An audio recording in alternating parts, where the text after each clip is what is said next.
live on YouTube. I think we're good.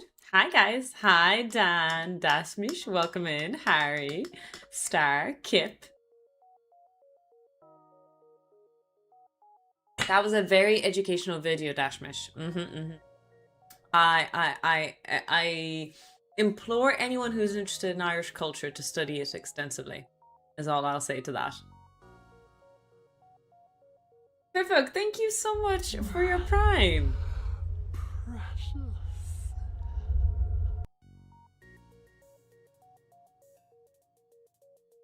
It's funny how this happened then and how this exploded now with social media.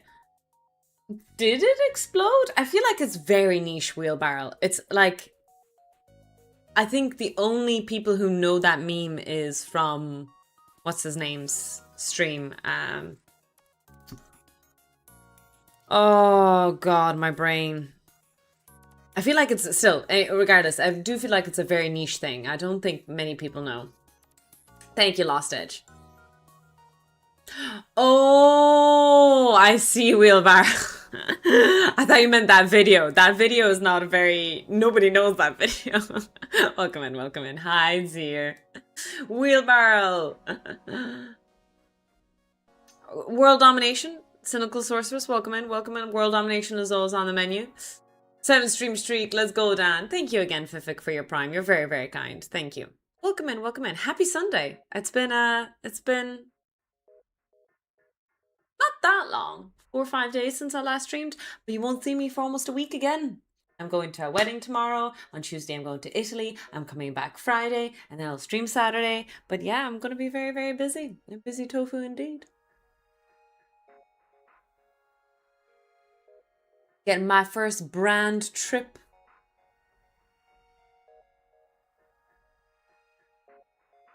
Yeah, these... Well, I guess this jingle's not that I've noticed it, but it's not too bad.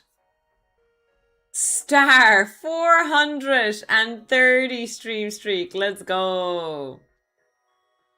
Another wedding. No, wheelbarrow. Hold on. I have 3 wedding themes to attend all summer, but they're all the same person. My best friend's bachelorette was in Cyprus. I'm going to her marriage civil ceremony tomorrow, and then I'm going to Riga for the wedding party. So my best friend alone is costing me an expensive holiday, an expensive 2026. So it's the same person, but 3 separate trips. There we go. Hi, Chloe. Welcome in, welcome in.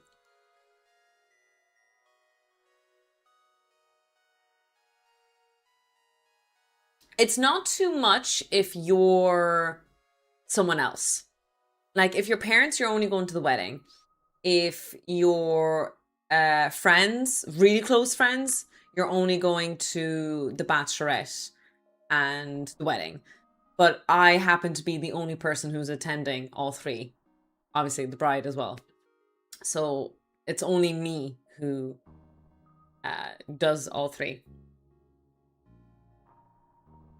Are slaving away in the mines. Oh, Zier, don't hold it against me. I promise, it's all work. It's no party, it's all work. All work, no play.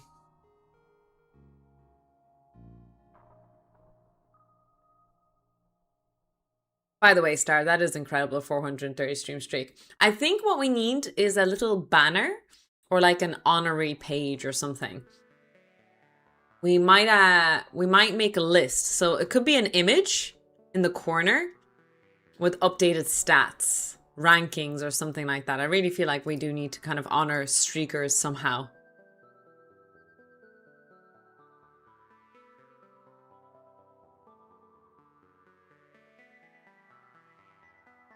Pull up YouTube here as well. I've been looking at some robot projects while I was setting up the stream. And there's actually some really cool robot projects. I'm looking forward to maybe looking at a few things with you guys. Yeah, there's some nice, cool stuff to teach kids. I was gonna say to teach kids drugs. What the hell? To teach kids cool stuff.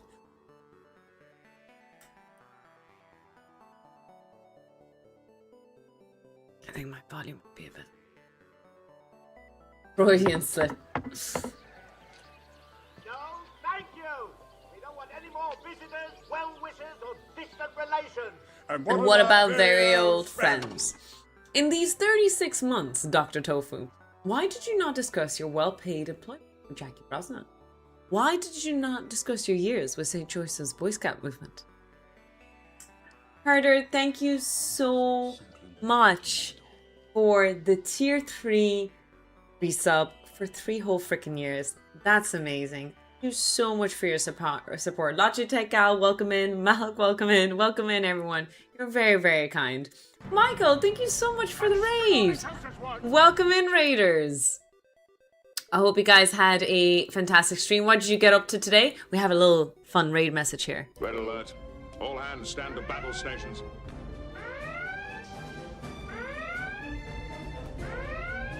Laying an intercept course to the Romulan ship. Shields up. Load all torpedo bays. Stand by phasers. Warp factor 8. Engage.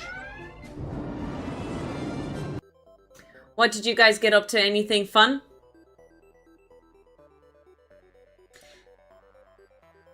I think we made a mistake with the shout out. No worries. I got you covered, Zier. I got you covered.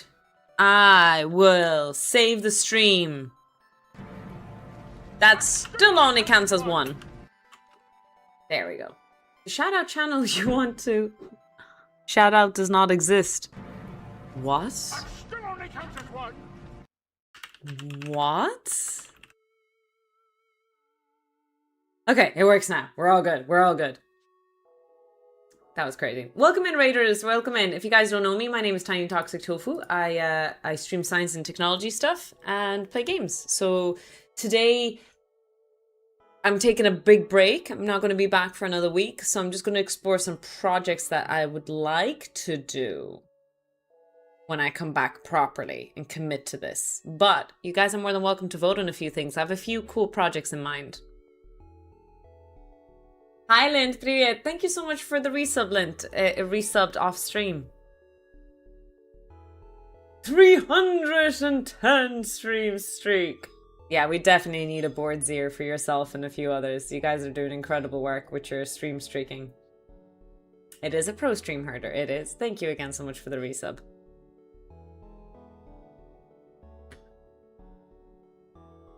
A lot of support in this channel. Perhaps a lot of undeserved. 75 stream streak, let's go.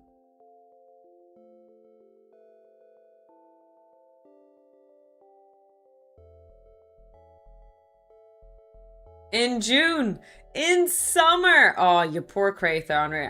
I feel like Ireland suffers a lot of those like weird weather phenomenon. So I think we can definitely not relate. Maybe that's not the right word. We can empathize. There should be one for who has the highest watch hours or so. That'd be. Is there a way to even track that, Corby? How does one track the watch hours? Oh, with the. I know. There's the leaderboard. Annual leaderboard. Do you know before Christmas? There's that thing that they do.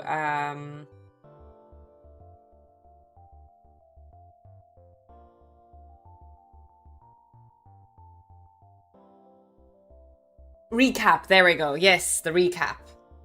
So there is a recap, so they do keep track of it somehow. Command and Herder has spent 0 seconds watching Tofu. You know what?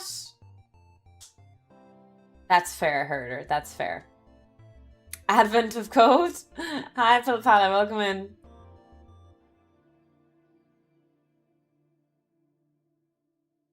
Wow. Wow.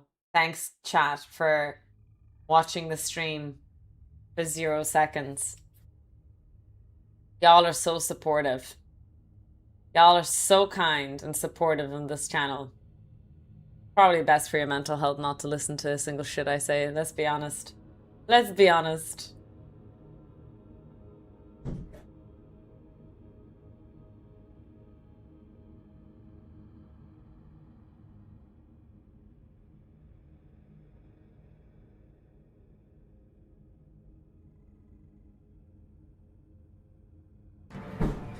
That still only counts as 1. Hi, Davina. Welcome in, welcome in. Thanks for the follow.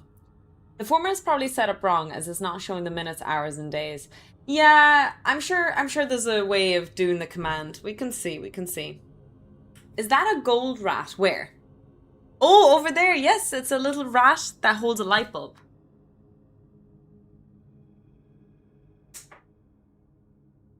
Holding a light bulb. Hands. I got it years and years and years ago. My sister gave it to me for Christmas.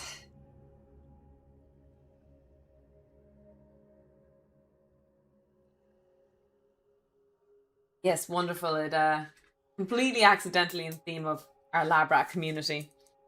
Some things are just meant to be, chat. Some things are just meant to be. The lab rat prophecy started years and years ago, even before I was a Twitch streamer. My sister knew one day I'd have a rat army. Exactly. She knew. She knew.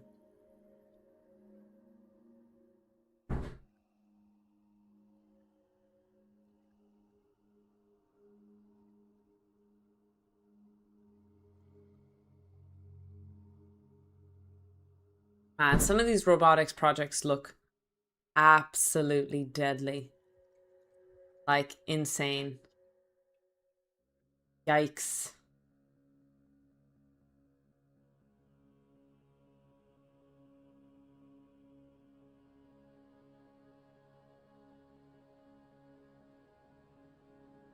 The problem with a lot of these projects as well, like the hexapod robots and everything like that, is that they don't actually give a lot of the schematics. It's not very handholdy.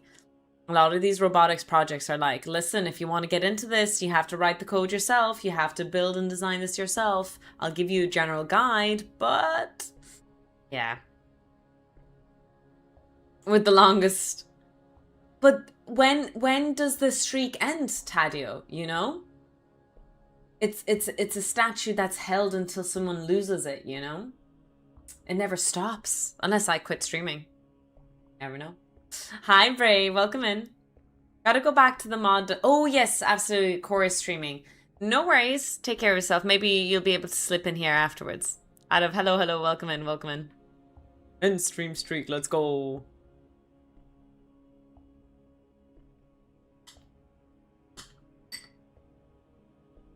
I'm eating a really, really gross smoothie. Frozen berries, not it. I'm sorry, but they really are not. Let me change my lighting. I don't like it. Ooh, sorry. Sorry, chat. Let me just get this. Right.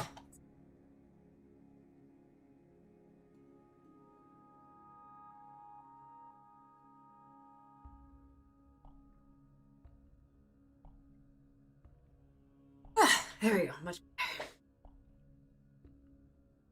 Do you eat a smoothie or drink it? I suppose I drink it. The seeds are kind of chewy, so you kind of chew on it a bit. But yeah, it's kind of gross. It's a little bit sour and plain. There's strawberry yogurt in there. Some milk.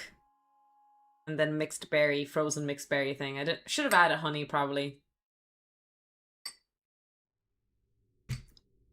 What's the plan for today's stream? Great question. So I think we're just exploring robotic projects. I think that's the plan. I might also start repairing Bob, because I have 2 robots that are already built that need repairing. So I'm going to maybe repair Bob. That might be a project to kind of start doing. But I have a few websites open on Instructables. We're going to explore maybe some fun robotics projects we could do this summer. I have a hexapod. It did come with software, though I'm not a fan of it. I just haven't taken the time to write something better. I also ended up going down an inverse kinematics rabbit hole for it. Those rabbit holes are dangerous. Welcome in, ML Winter. Yeah, like they're not. They're really, really cool ideas, but I think they might be. How should I say this? Most of the projects that I do, my robotics projects, my cricket, my speed of sound, my tricorder. Although I take someone else's project as a baseline starting point, I do evolve and I do change a good bit of it to the point that it's my own kind of thing. I take the educational free resources online to teach me how to get to that point. Yes, Twitch chat, you guys are a free educational online source. I use chat to help me. And we basically build things together. The problem with the hexapod robot is going to be the exact same problem I have with the gyroscope self-balancing robot, where the lines of code are going to be so out of my ability to understand that number one, I'm not learning as much. Number two, there's no independency from me. So I am wary about doing projects that I have no scope of learning and understanding fully. So what I'd rather do, if possible, and we've done this most of the time, is I just grab a random sensor. I grab a random sensor and I find a basic online tutorial about it, and it looks cool and it works. So then I hope to build a robot out of it, which is how we built the demon core. Jesus, that demon core was the silliest thing in the world. It was the most minor thing. It all sounded with a sound sensor. It all started with a sound sensor and just me testing how a sound sensor works. And it evolved into a whole demon core. That was a great project, an evolution of a project. And obviously the tricorder, once we build it, is going to be good. I have everything soldered together, but hi, Lil Miss. Welcome in, welcome in. I hope you're keeping well. That still only counts as one. That still only counts as one. It doesn't matter how much you follow me, chat. It doesn't matter how much you support me. It all only still counts as one. I'm a little bit tired after the train travel, but I had a good time with my sisters yesterday. We ended up going on this ninja tour thing. That still only counts as one. It's like a... Yeah, I can't explain. It's like a crazy ride. Oh, Lil Miss, thank you so much for the $20 donation. Holy smokes. That is extremely kind of you. Way too kind. Thank you. Thank you so much. But I always try to deter people from too extravagant of supports. You know, we're all good on this stream. I'm glad to be able to just be ad revenized. Is that even a word? But yeah, thank you so much. It was very, very kind of you. It is pretty cool that I am monetized both on Twitch and YouTube. Hi, Asa. Welcome in. Welcome in. Mythic Frost. Wobble, wobble. Thank you again, Lil Miss. You're very, very good. How's the weather? It's kind of... So this morning was lovely, but late morning was really cloudy and windy and cold, and now the sun is out again. So very typical Irish weather, I would say. Very typical Irish weather.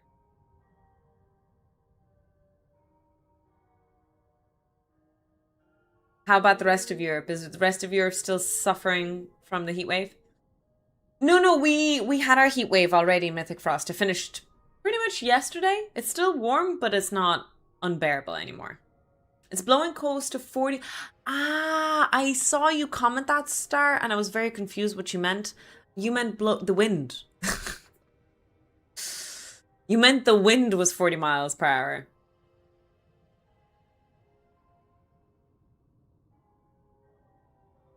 I thought there was something else going on there.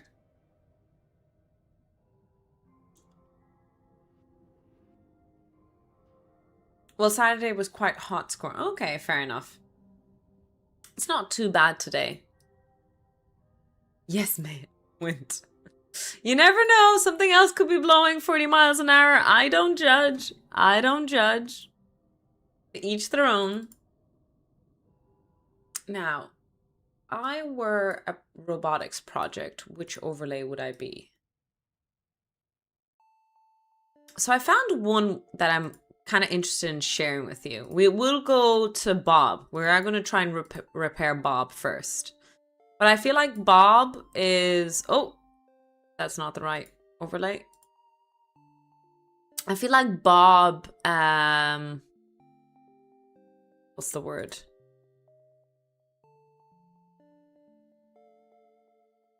Copper burning. Bob, I could do off stream a lot. Hi, Miss. Thanks for the follow. That could be dangerous. That is true. Still only counts as one.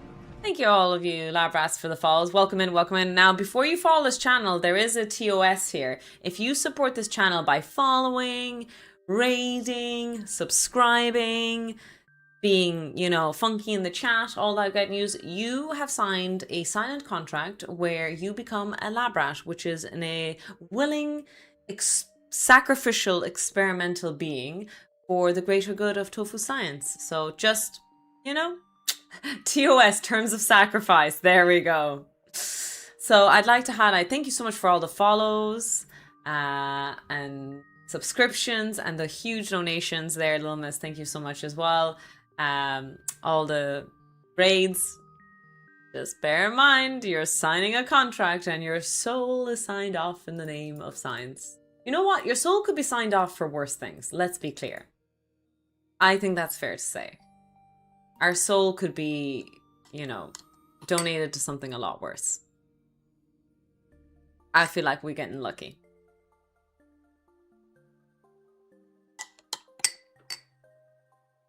Hi, Hotplay. Welcome in. As long as it's being studied. Yes. Maybe. Maybe. So this is one of the projects I saw, and this is kind of cute. The reason I love this project is because it actually interchanges two of my modules. I teach electronic devices where I need to teach how solar panels work. And number two, it teaches about capacitors. This is specifically called, uses a supercapacitor. And I've never messed around with a supercapacitor properly. So this will be a learning opportunity for me too. I think this is a great project. So for this project, we're going to take an advantage of supercapacitors to power a vibrobot. So I think it's like a little bug and it moves by vibrating left and right, left and right, left and right. The basic model has an on and off switch and a charging port to allow it to be charged up between uses. The more advanced version also includes a small solar cell. So that's the one we'd want to use by the sun when not being used. A what now? What now? A supercapacitor vibrobot. It's a bot that moves by vibrating. There we go. Hey, young at heart, 70 stream streak. The movement of the legs is mine as a fixed repeating cycle. Okay. Yeah, I can imagine it's really hard winter. You know, I've always wanted a fiddle. Yeah, they're really, really fun. So Instructables.com is amazing. And I would recommend, honestly, just starting off very, very basic. Maybe I should do that, a video of like intro level stuff. Although that's really what my YouTube is about. I have loads of YouTube electronic videos. The sensor, the infrared, the LED light. I have YouTube videos on introduction electronic projects.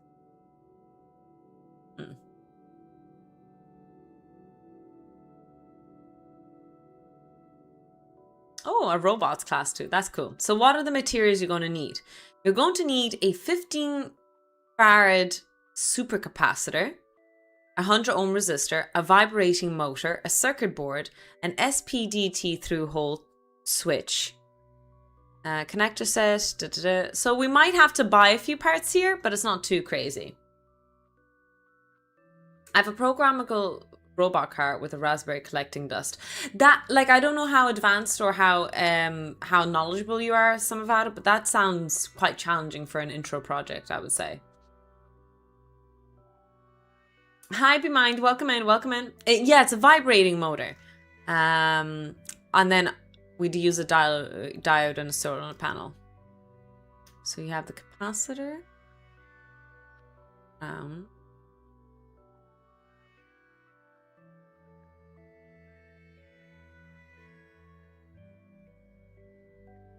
There's a charging power that has a power and a ground connection. Okay, this is the charging power.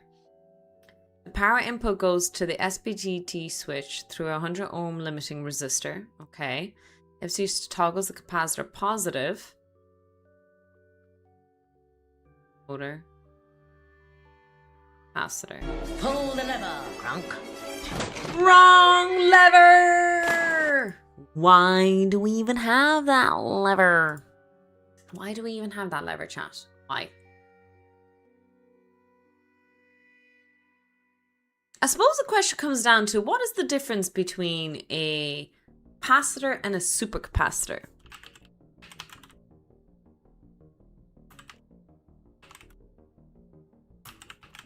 I have a feeling I know the answer, if I remember correctly. But before I spout nonsense.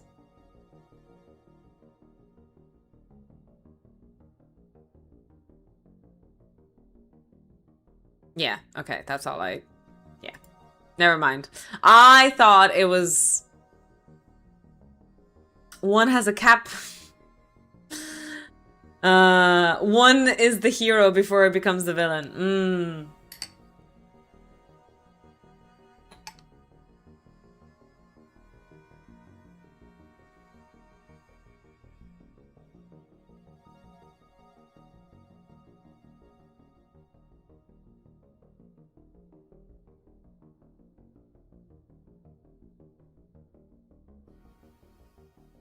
Keep, not cap. Oh, I get it now. I thought you were kind of having a pun there, Critter.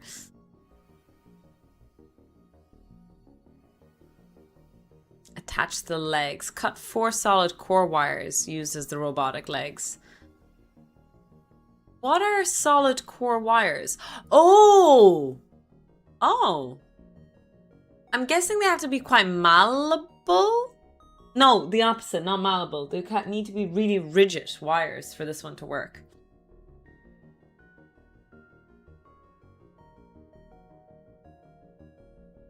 Hi ho, hello watchmakering. Yes, yes. Yeah, these are the ones I like. But I wondered, like, it'd be quite firm. Maybe hairpin would be better. Like, you know, bends some hair clips in shape. But yeah, it is what it is.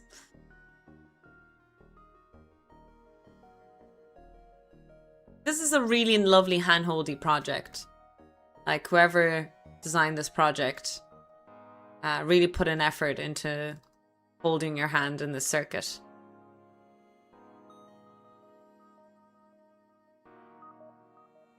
So the reason I like this project, I was saying earlier, before people gave generous donations and subscriptions, was that it kind of links with 2 different projects that I have, or 2 different modules that I teach in my course. One being electronic devices, Still only counts as one. and which is teaching solar panels, semiconductor technology, which is great. And then it links in with DC-AC fundamentals, where I teach back capacitors. So it's a great, I don't know, I feel like this is a perfect teaching tool to integrate those 2 things. Thanks for the follows. Appreciate it. Hi, Hacks, by the way. Yeah, I'm not sure about the hair clip.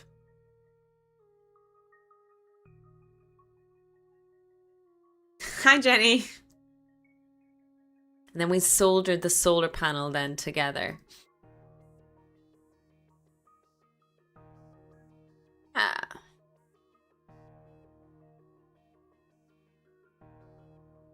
Sounds like a good project to do. I'm going to bookmark this. This sounds like a fun little project. It's very doable, and I've never worked with a supercapacitor before. We're totally not going to blow it up, chat. It's going to be fine. Chat, everything's going to be A-okay. I promise. So let's look at, there's like a lot more options available if you just look through Autodesk Instructables, but I feel like this is a bit advanced.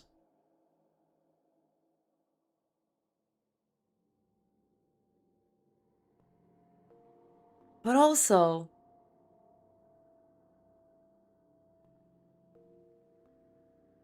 it would be more fun if we blew it up. Well, it's okay to blow up like a normal small capacitor. I'd be scared about blowing up a supercapacitor. Surely that's not okay. I'm not sure. You tell me, guys.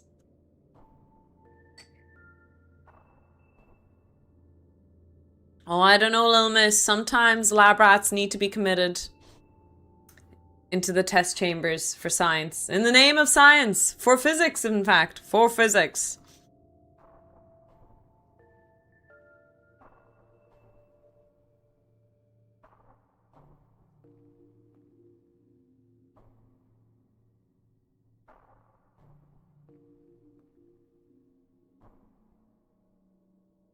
I think most of these projects are a bit too challenging.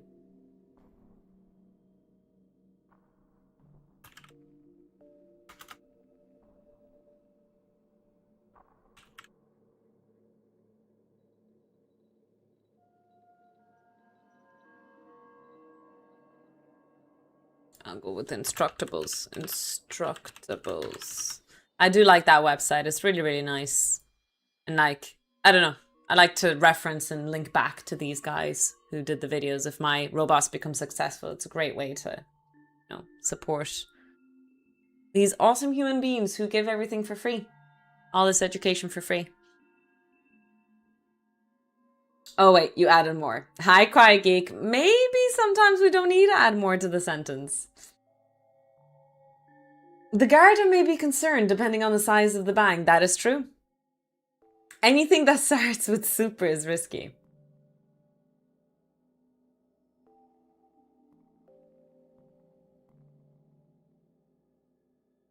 Oh, with a supercapacitor, it's even toxic. Jesus.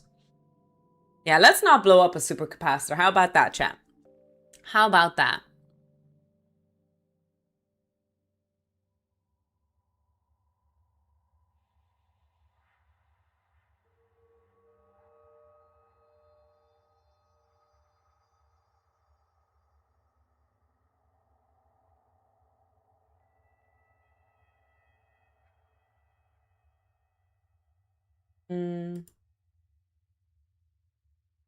I should just repair Bob. I should not be getting distracted and just focus on Bob. I literally should be doing that right now. I'm like, So the other project that I was thinking about was making a calculator. And we can definitely think about designing a calculator using just logic gates, but I'd need to buy so many logic gates. Like, fuck me. How many? Oh, sorry for swearing. How many logic gates do I need to buy? That's a lot.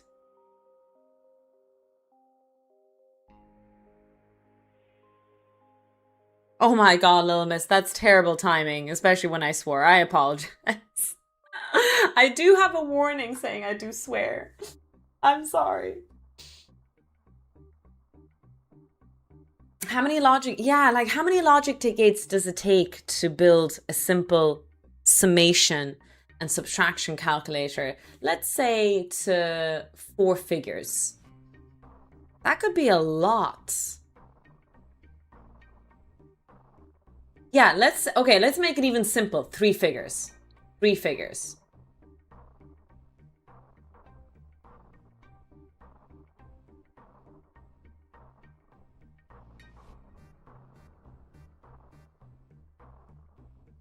Blowing up capacitors give me flashbacks to physics practical exam. People say that, but I've never blown up a capacitor, which is like why I'm kind of nervous about doing a demo of it. 3 figures in base 2?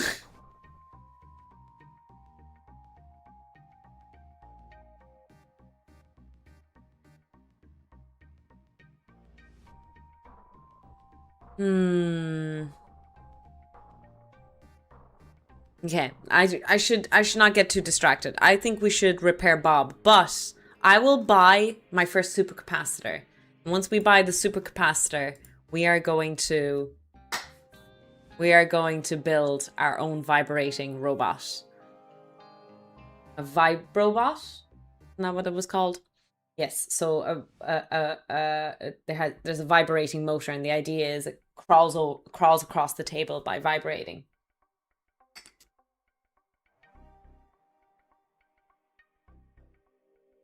Now, let's go back to Bob though. So Bob was my first robotics project, and it went whoosh over my head. But you know what? I kind of complained about it. I said like this was way above my level. I shouldn't have done it, but it got me into robotics. So I'm not a robotics person. I'm not I'm not qualified to teach this. I get interested in it, and it's really, really cool and fun to build it. So, what's her name?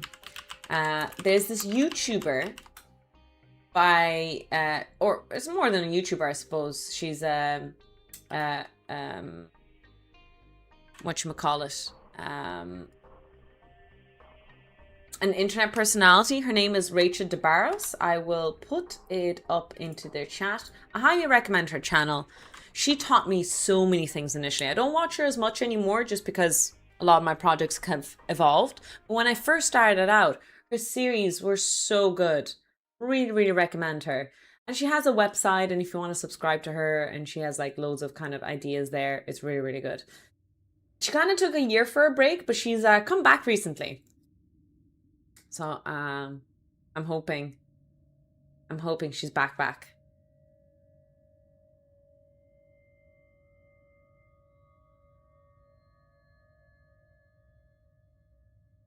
Yeah, she has great videos. There's like how to power your Arduino. Oh my god, I should have watched that video before I bought my ultrasonic sensors. We studied some sensor stuff. She taught me how to do the LED strip. I remember that the LED strip we have in my Demon Core, we got a few pinpoints from Rachel as well. So really, really great stuff.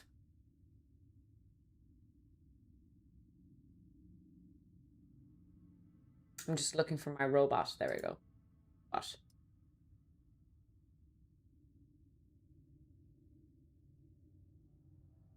This laboratory you're sitting in gives me impression you're qualified to do a bit. The problem is I like to call myself a jack of all trades. I know a little bit about everything, but I'm not very good at anything. For me, the problem is that I get interested in things and I start them, and I like doing introductory level stuff. But I guess that's the power of being a physicist, right? I feel like that's the superpower that a lot of people don't highlight. When we promote physicists, like for jobs, we always say they're problem solvers. And the idea is that because you teach a physicist first principles, they can pick up broad fields easily enough. Maybe in depth is an issue. Like they're not any engineer, they're not any specific thing in a lot of terms, but they can pick up a field and get interested in it, obviously, if it helps. So in my case, that's exactly what happened. Because I'm a physicist, I can pick up introductory level stuff, and I get really into it and really interested in it for a little bit. I have deconstructed electronic devices that I did not understand from learning experience. Can you eat the vibrating robot? Oh Jesus. I doubt that's a good idea. We should probably come with some warning on it, unemployed Void. Welcome in. A jack of all trades is a master of none, but oftentimes better than a master of one. When we learn more than one focus, we can see the bigger picture. But I still think that that's just the superpower of being a physicist. If you study physics, you get to do everything secretly. A lot of people don't realize, but you become everything. You become a mathematician. You become an electrical engineer. I suppose electrical engineer, a bit of a mechanical engineer. You become a programmer. You become everything. So I really think that's why I put physics a little bit on a pedestal. Obviously, I'm snobby too. Yeah, you learn chemistry, absolutely. Most degrees here in Ireland, if you do a physics degree, you have to do introductory level science. So you do everything in first year. You do a bit of biology, a bit of chemistry, a bit of physics. So you get to touch everything. You do take up programming. You do take up engineering subjects. Sorry for hitting the mic there. So yeah, I think being a physicist is a very powerful tool. But then, again, you become a master of none. The issue is then, if you want to go in a specialized field, you don't have the qualifications for it.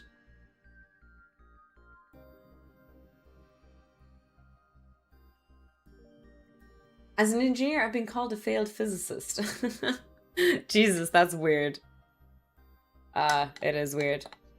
I like learning. Hi, Grumpy Ponder. Welcome in with your 20 stream streak.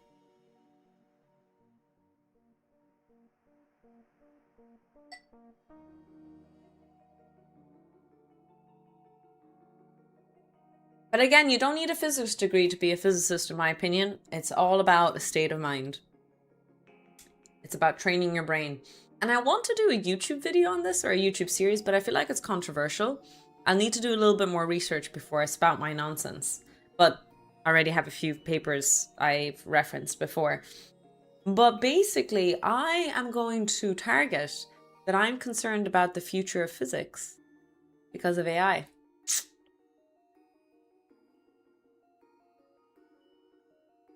I have some real concerns about students and the over-reliance on AI. They call me instant engineer. Isa, welcome in, welcome in.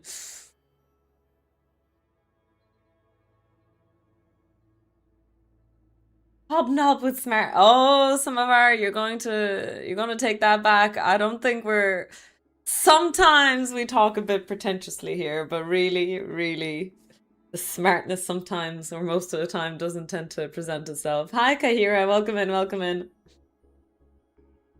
But yeah, I do wonder about the state of physics in future with AI, now that universities are allowing AI and integrating it in the curriculum. And I'm really worried about.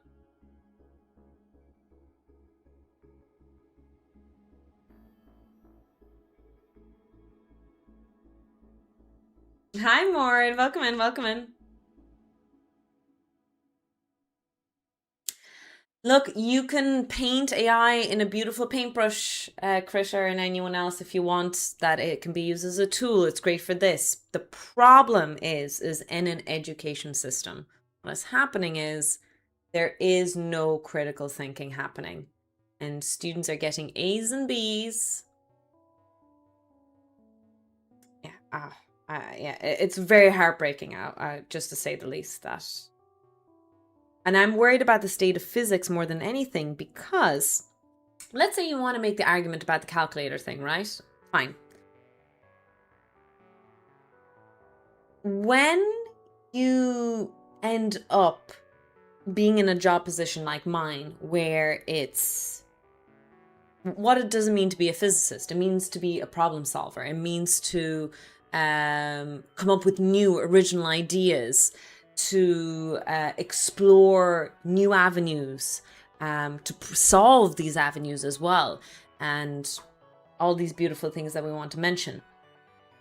And let's say you say, well, let's grab students nowadays, and they're using AI along the way of their degrees and their education to use generative AI to solve their problems for them. So they don't need to think as critically before.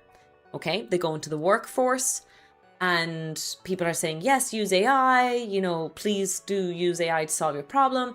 And then they come to an issue where this problem has never existed before. And there's no solution. There's nothing that AI can learn from. So there's nothing that it can extrapolate from. And the question comes in, well, now you have a student who's is an adult in the adult world that didn't grow up with the critical thinking development along the side. So how does something new evolve outside of AI? And if the students are so reliant on it for the thinking process, the starting up, the brainstorming,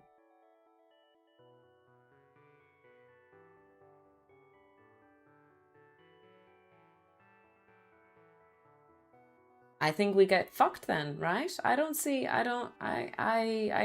really pessimistic about it.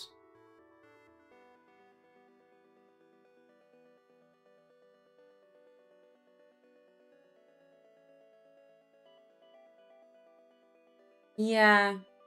I'm hoping it's a boom, whatever it's called, the AI boom or whatever, that it'll just kind of pass over time. Hi, Kenny. Hi, welcome in, welcome in. If they integrate AI in the classes, they need to include how they mess up and hopefully figure. Yes, but AI is getting very, very good. Generative AI is getting better and better at lab reports and stuff.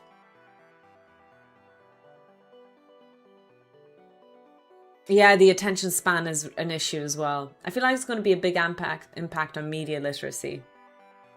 Oh, of course. I like that. That went down the drain, Chloe, for me like 2 years ago. I got into an argument online. I don't argue with people online much anymore. I'm getting better at it. I just block. But someone argued to me about vanadium flow batteries, you know, and they used ChatGPT to argue with me. And the freaking ChatGPT cited my papers. Like, it was...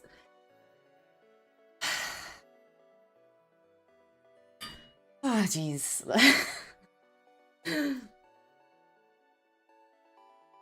But how will the new... Exactly, Torlak. Exactly. Yes, yes.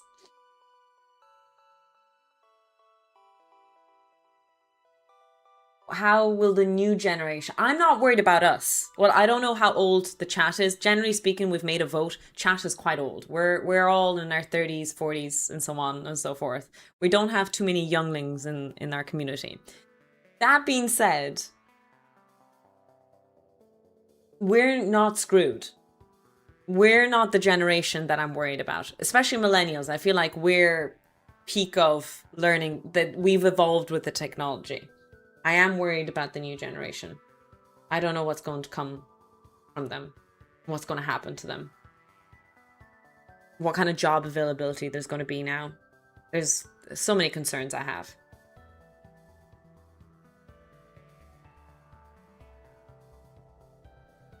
Oh, and they're losing ability to just reason. Is convinced that AI will simply cost too much money, electricity, and water for it to be a long-term. Yeah, it's going to be behind a paywall, Kip. We already see that. So this is a huge thing that's talked in academia. I don't know. I've never really heard this in public discourse. Maybe, Chloe, you have. But there's a huge public discourse at the moment with AI in universities because there's going to be a discrepancy. ChatGPT is free. And it's half-assed decent, right? There are better AI systems out there and they're more custom AIs. So you can get an AI for everything. I get emails about, will you promote this physics AI, this image generative AI, this AI? There's so many different generative AI systems and they're very, very custom. And they cost. So it's going to be a subscription model service. And so the discrepancy begins now that, oh, now we have to assume that all the students use AI. But on top of that, there's going to be a wealth disparity amongst the students. There's going to be the students that are going to use ChatGPT, what's free and available, versus really custom high-end physics-specific ChatGPT versions that are like $50 a subscription. And they're going to use it and they're going to get higher grades and it's a wealth difference versus... So what do you do then? That's a really big terms of discussion that's coming up too.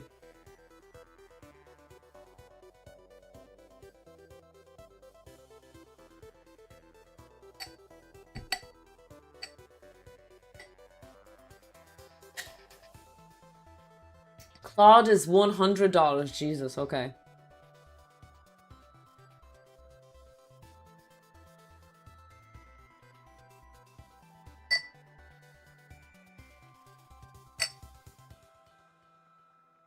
Pay to play, exactly.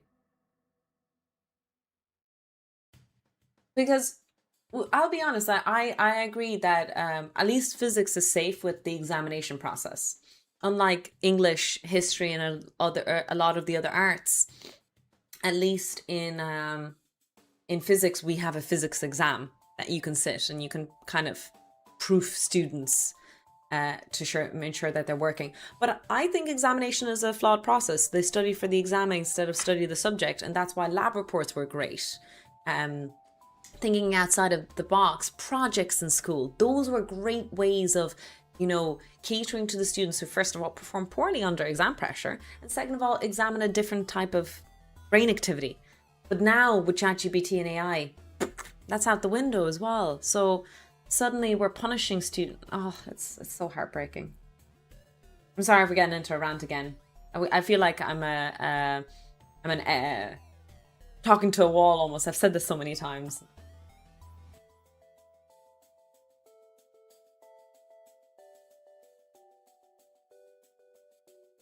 Logitech gal, I'm sorry, but that is unfortunately quite literally the fact. That is what's happening, and that's what we need to deal with. So I'm thinking creatively of ideas and ways to brainstorm projects, brainstorm new ways of report writing. I don't know what else to do. Because you also don't want to punish the students who are creative and aren't using AI as well. So how do you? Because like saying, oh, just assume they use AI and grade accordingly. And then there's a student who doesn't use AI, doesn't have the perfect grammar or English, but every single thought that they put in was original. And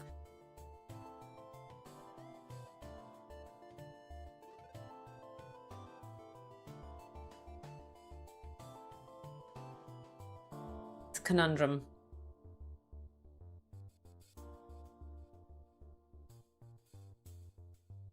It's pulled it out of its booty. Jesus, Critter. I had some group work in one of my modules this year. And then one of our team just copied and pasted his section from ChatGPT.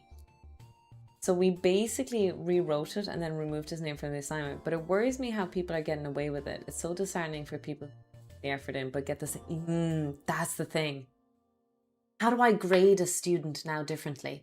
When one student clearly didn't use ChatGPT, but their grammar and spelling wasn't the greatest. They didn't construct the sentences as well. And their kind of stuff was surface level versus a student that clearly used ChatGPT. Can't accuse them of it, by the way. But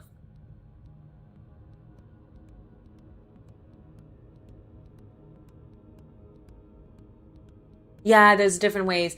So there's like interview process and stuff like that. Look, I'm exploring these things. I'm going to experiment. Every year is just going to be an experiment. Every year, I'm just going to experiment with the students and see what works. And you have to keep changing every year. We have to evolve. We have to evolve with technology. We have to evolve with science. That's just how it is.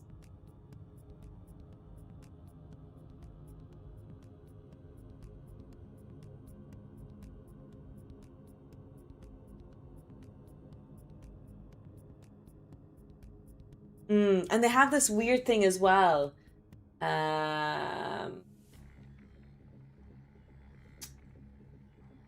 You can do this thing. I think Americans do this. Where they monitor you writing your assignment. Have you seen that? It's like so you can't use Word, you can't use any external source. If you're writing, you have to use this app to type out your essays. I don't know if it's Canva or something. I can't think of anything. But anyways, you have to type it in there. And that way they keep track of everything you type. And yeah.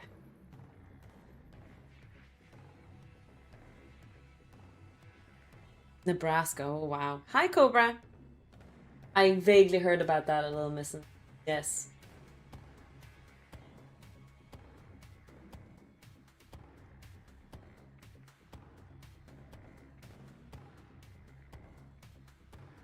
Oh yeah, essay writing is subjective, that is true.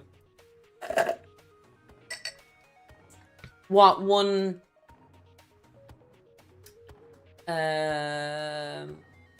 reader might think is good, another person might not, and it's no different in science as well. In scientific writing,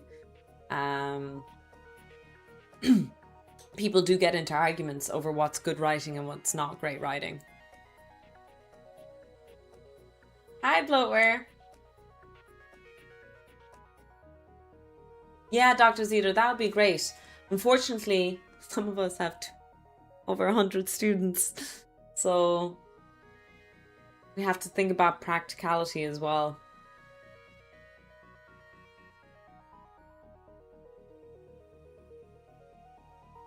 I'm curious. I'm curious to see what's going to happen over the years. There's also different styles. Yep, absolutely, Ebendriel. And like, I teach my students when they're young, throughout their years, how to write. By the time they get to another lecture, they teach them completely different thing. You know, everyone has a different style. Scientific writing can be very, very different.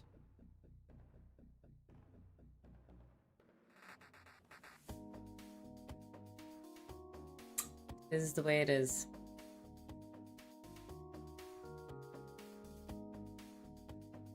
I am suspecting a boom though. Exactly, Krisha. That's the problem. Like, if you test students verbally, then you're removing. Oh God, it's so unfair. You know, I'm complaining as a lecturer, but ultimately, the victims are the students. In the end, they're the ones that are either going to use ChatGPT and going to fail, and or not going to fail. They're going to pass a degree but fail at work. You know, they'll get a shock in the job market then, and something that we pride ourselves with, as in we physicists, our selling point has always been critical thinking. We need to make sure that that's the thing that we continue to do. It's so hard. There's almost no correct answer here. And there isn't even a lesser of evils here either.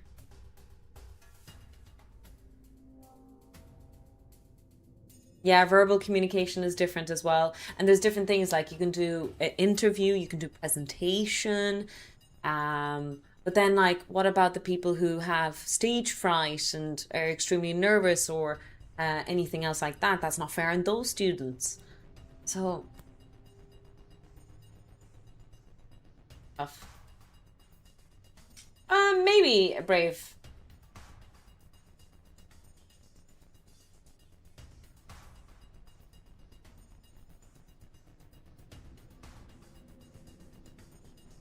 Yeah. It's tough. It's tough. What percentage of students realize? Oh yeah, that's the thing. Chloe and Torlak, you're both on the same kind of length of, like, that in the end the students are hurting themselves. I remember when I was 18, 19, I didn't care about half the subjects, more than half the subjects. I just wanted to get a good grade out of it. I didn't really care for the subject. All I cared about was, well, I want to say party and drinking, but unfortunately I wasn't that cool. I had a job and I was thinking about sleep and my next shift. When you're a young adult, life is really messy, and obviously you've love and friends and moving to a new place. College is tough on you in the first few years.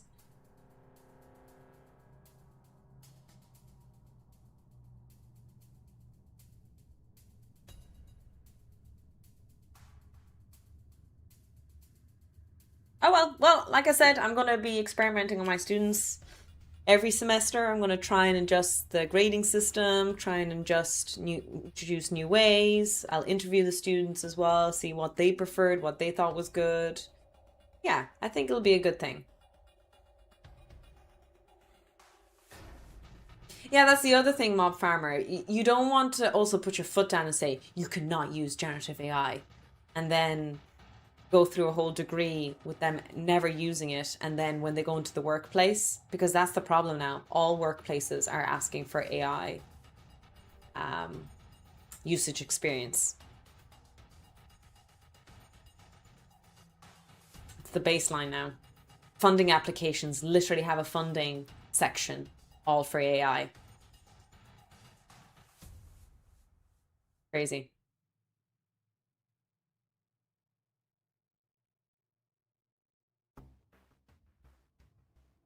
All the ones that we've talked to Poopsie here, like the ones that we've interviewed, that we've asked, that we've worked with, get involved with industry for employability.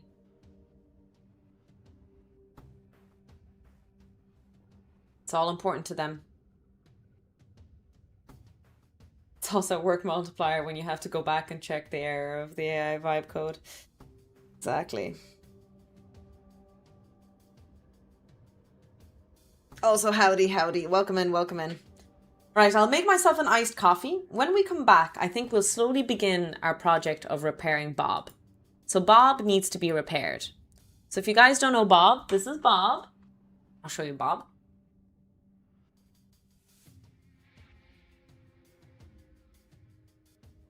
Bob is a robot. So what we're going to do, we're going to slowly start building Bob. We're going to prototype Bob. And yeah. I'm going to fix it and then hopefully design a 3D case for him. Even though it'll be a case, I still want everything exposed. I love seeing robotics exposed. I don't like the clean robots. I love to see all the wires and the cabling, just because it'll be nice to see all the major components. I personally am a big fan of that kind of design. Bob 2.0, exactly. Hi, Teddy Bones. Welcome in, welcome in. Bob needs love, exactly. He is funky.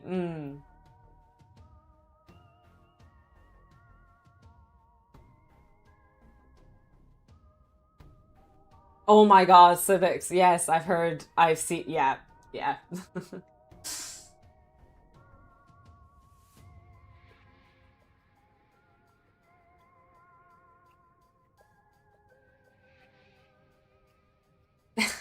No, miss. Oh, you're doing too much. Thank you so much for, again, a huge dono. You're very, very, very kind. But I promise, like, again, I'm just happy that YouTube is monetized and I get ad revenue. So thanks a million. Really, really appreciate it. But the whole purpose is free education. We're all going to get educated together. Especially me. I get the free education. Chat educates me. Naked robots? Oh, did I say naked? Did I actually say naked robot? That sounds like something I would say. That actually sounds like something I would say, but that's not what I meant, surprisingly. Okay, so the only robot that I saw online that I thought was really nice was the vibrator bot, the little bug that vibrates. So I'm going to buy the components, order them once I get my paycheck. I'm kind of broke right now. My paycheck is coming on...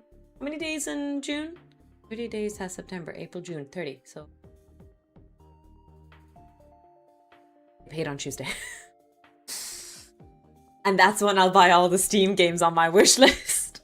There's a whole sale going on, chat, if you're not aware.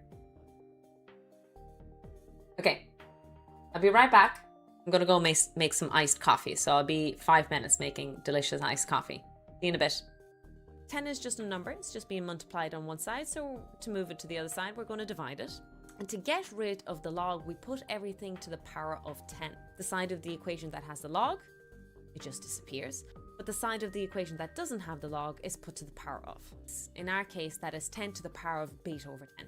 Rearrange the equation to find I on its own, and we have all the numbers. We have what the threshold of hearing is. We know that the decibel is 75, and 10 is just a number. Multiply them all out, and voila. The intensity of the room is 3.2 by 10 to the minus 5 watts per meter squared. As you can see, that was a mouthful of a sentence to say.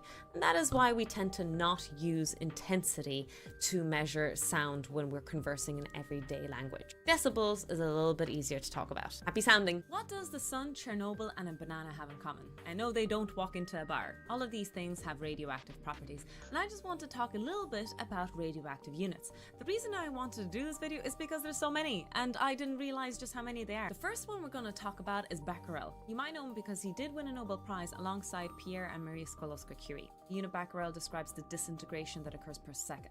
Multiply that number by 37 billion and you have the Curie. This is the conventional unit of activity. Another unit associated with radioactivity is Gray. It is described as the absorption per matter. So the unit would be joule per kilogram. This would be a very important aspect in medicine, for example. Another form of this unit is rad. You probably encountered this if you played Fallout. 1 rad is equal to 0.01 gray. That is how the rad is defined nowadays, but back in the day it was defined slightly differently. It was defined as 100 ergs absorbed per 1 gram of matter. And ergs was just 10 to the minus 7 joules. Another unit that was used in the past a lot is the unit Röntgen. If you watched the BBC Chernobyl TV show, you would recognize that this was the standard unit that they were using. This is expressed as the unit of exposure to radiation. From 1930s onwards, it was the standard unit used to discuss radiation and radioactivity. It is defined as the electric charge freed by the radiation in 1 cubic centimeter of air divided by the mass of the air. The problem with this unit was it was only talking about the radiation that actually actually traveled through air, and we know that sometimes that's not the case. We're talking about human bodies, that there's direct contact as well, and all of these things need to be taken into consideration. Around that time, we also had REM, a Röntgen equivalent man. This was basically associated with Röntgen, but it was talking about the effective dose. It was the value representation of how much it takes to start damaging the body. 1 rem is 0.01 sievert. And what is a sievert? The sievert is the SI unit where we represent the dangerous radiation. The sievert is an SI unit to represent the dangers of the ionization radiation. It is defined as the probability of getting cancer and genetic mutation due to the exposure of radiation. 1 sievert is equal to 100 rem. There's probably a lot more units out there, but this is just a quick summary, and if I left anything out, please let me know. In physics and English, we use the same words, but sometimes they have slightly different meaning. And here's 3 funny ones that you might have encountered, or maybe you haven't heard of. Number 1 is weight. And if you did any introduction to physics, they really drill you in the beginning that these are 2 different concepts.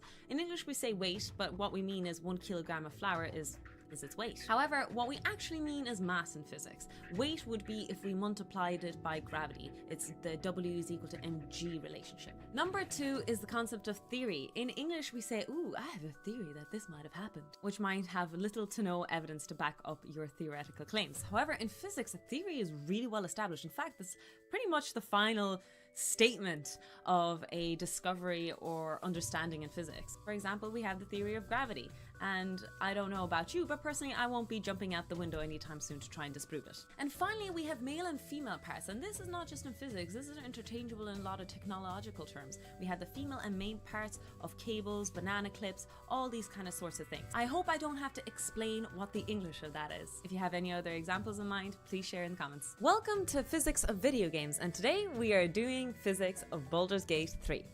Specifically, this incident that happened live on my Twitch stream. Let's see what this does. I'm not sure about that, but okay.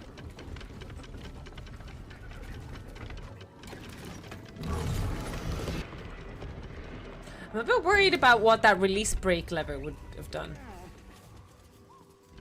Oh, that's...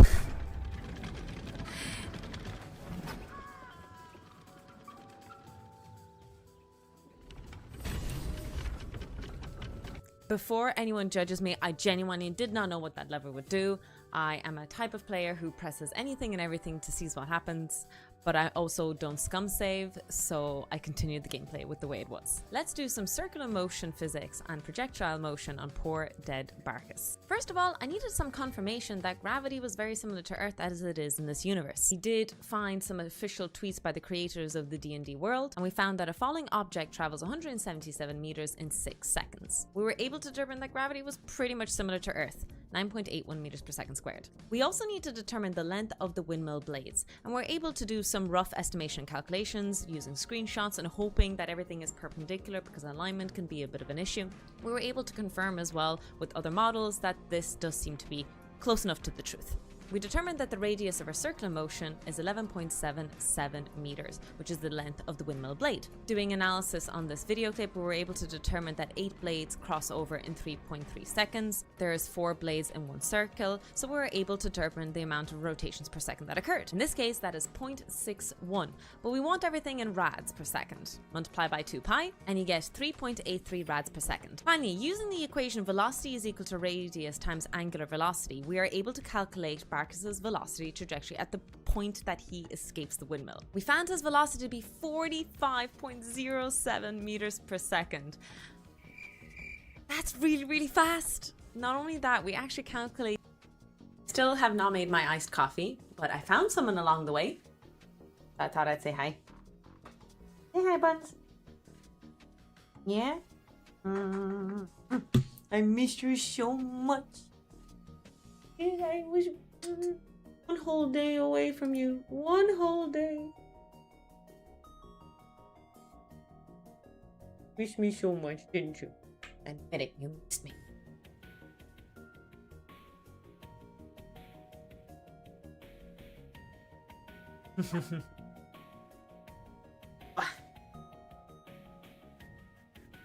Who's your best bud? Yes, you are. Yes, you are. Come here. Tell me, what do you think we should do with chat? Work 24 hours tonight. Starting now. Dig deeper in the mines. Find lots of gold and silver and return it to their overlord Tofu. And if there's any carrots to be found, they must be delivered directly to Bambi. I didn't say it. I'm just the messenger, chat. Just the messenger. This is just all what Bambi said. Sorry.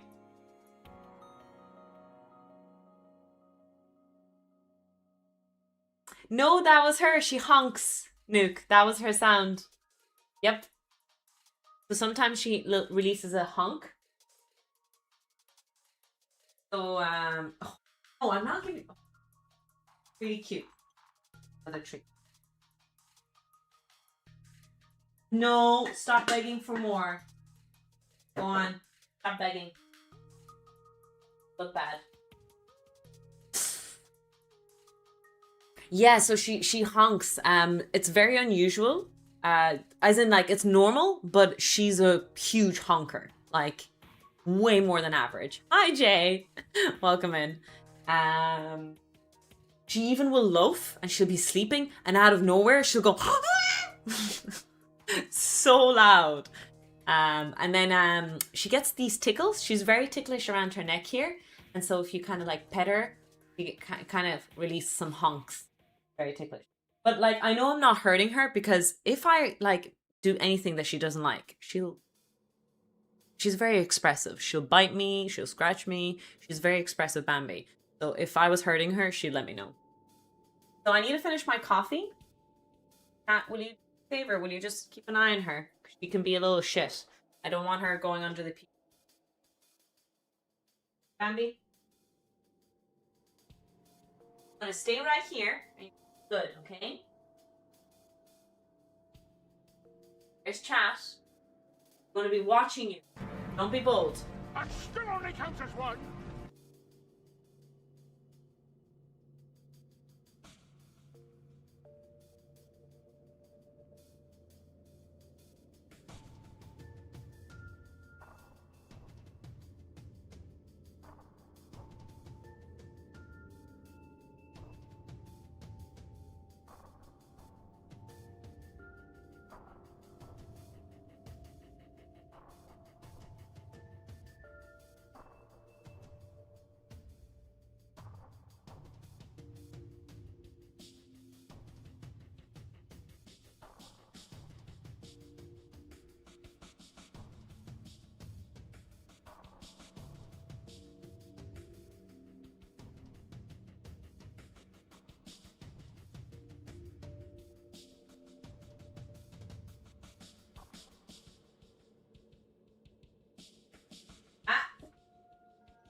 Chat, you had one job. Had one job. Somehow the bunny ran away. I'm very disappointed in you guys. You let me down. You duped us.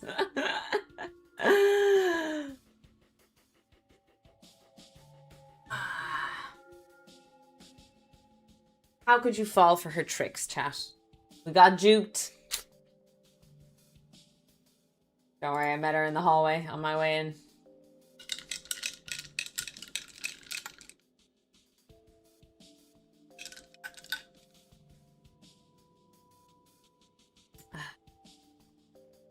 All right, let's look into this robotics project. So, what we're going to need is we need to build some templates first. So we definitely need to maybe prototype this again. So I'm going to get the right measurements. I'm referencing this YouTube video, by the way. I'll pin it in this chat for a little while anyway, just so you guys know what I'm referencing. And I'll pin it into YouTube as well, or I'll paste it into YouTube. There we go. But again, we're just going to use that template for the robot.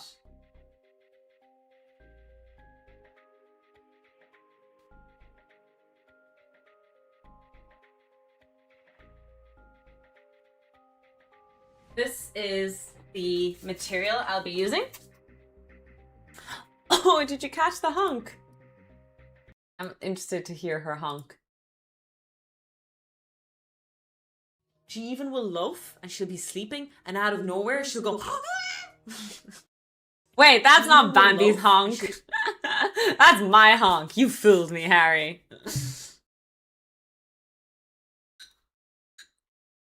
I thought it was going to be me.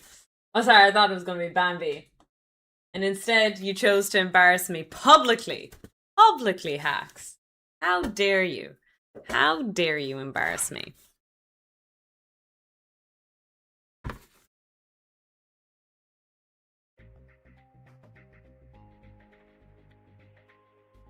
Scissors, ruler, and a pencil.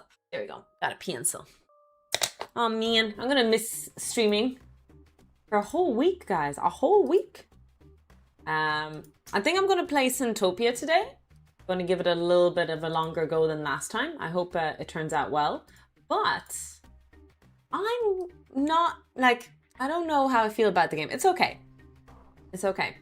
But ultimately, I want to play a game that has been promised to ruin my life. There have been many games. There have been games like RimWorld, Factorio, Satisfactory, Civ 6. City Skylines was great as well. So there were all these games that you guys thought that I would love so much and I'd get super addicted. So I'm going to give one more game a go before we go into Mass Effect 2. So that's the plan. It'll be my plan.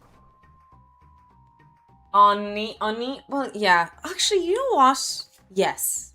Frostpunk. Oh, I think we should play Frostpunk again.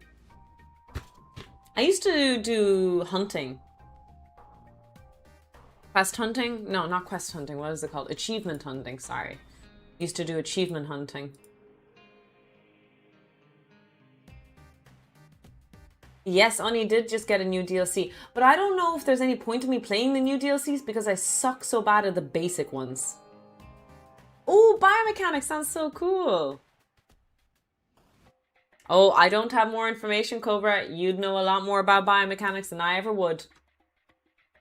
I'm so sorry to tell you, but actually, I will be no help at all.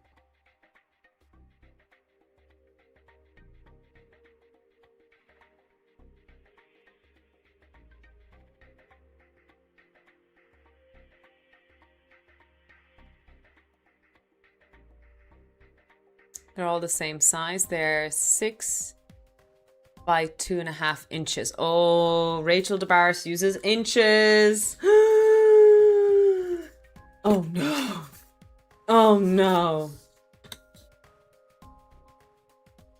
Okay, so what I might do is we might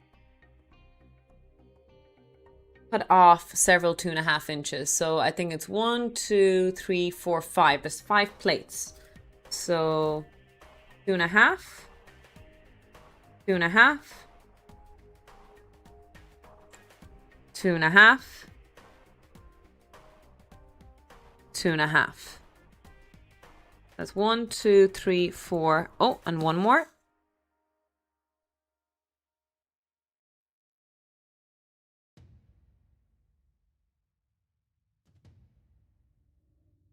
Said, I think 6 inches. I refunded RimWorld and bought Victorian stuff itself. Never regretted it. I'm going to make coffee and resume my new world. Ah, yes, Minecraft is super popular these days. I haven't really gone into the there's a whole thing about sponsorships now on Twitch. I don't know if you guys are aware of that. I haven't really gotten into it personally, but it seems to be quite popular.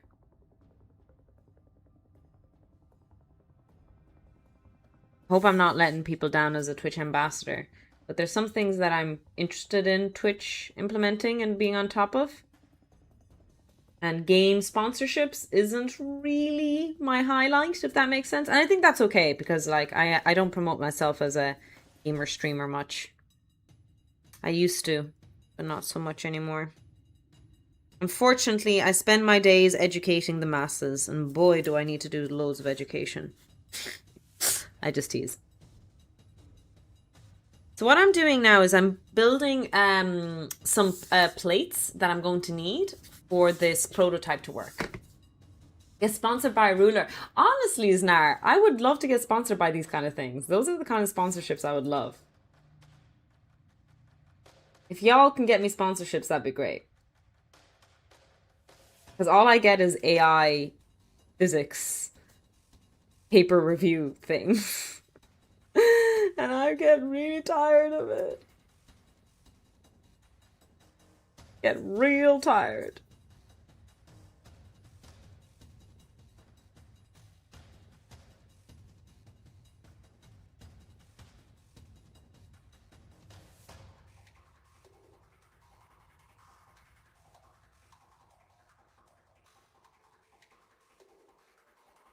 Go. Or maybe we don't play Syntopia. I don't know. Like, I played a bit of it. It was okay of a game. I'm not sure. I can't refund it. I played more than 2 hours. I think I played 3.5 hours in total of Syntopia. But I like the gimmick. I like the idea behind it. I might need to think about it though. I'm a person who takes what's the word? It takes a lot of work for me to change or to accept change. Does that make sense? So usually with city builders, I hate them initially for the first few hours. I think everyone is like that. Maybe I'm wrong. But then obviously, like most city builders, it sucks you in. But I don't want to start a new game today either because I'm gone for almost a week again. I'm not streaming until Saturday next week. Because like I said, tomorrow I'm going to a wedding. On Tuesday I'm flying to Italy. I'm going to the labs. I'm going to share what the top research of the European Commission and the Joint Research Centre is all about at the moment in Europe. I'm going to knock over a T-virus accidentally and start the apocalypse. So that's my plan. I hope y'all forgive me. But there's some really cool stuff. There's some on nanotechnology, which I'm interested in, some on solar panels. One of them, and I think the lab rats will be happy to hear, is that they're experimenting on ways of doing early trial ethical researches without using animals. Please don't, but look out for the radioactive spider. Yeah. For the follows, appreciate it, chat.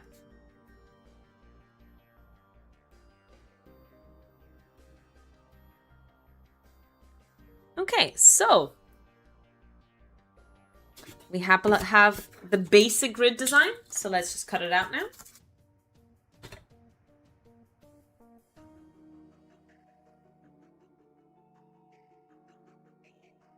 Where are you going to Italy? It's just north of Milan.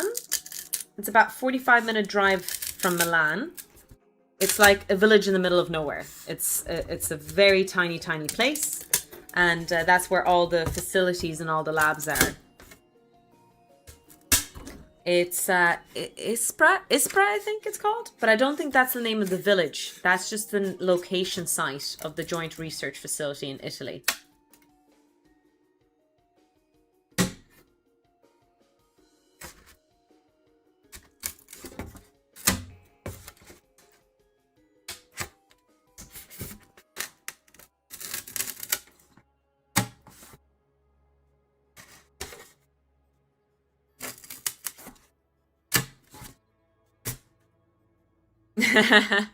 Exactly, Tadio.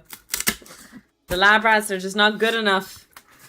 The problem with lab rats is y'all keep dying way too easily to experiments. I would hope that the survivability of lab rats would have increased with, you know, because we've grown as a streamer. I'm very, very lucky to have grown. But unfortunately,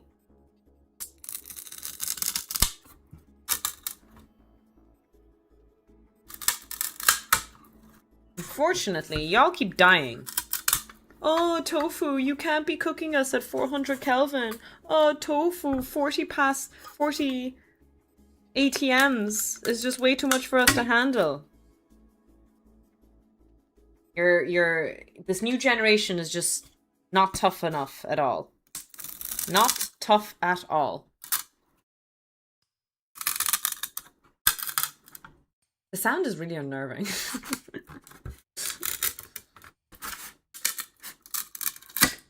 feel like I'm breaking a lab rat's spine here.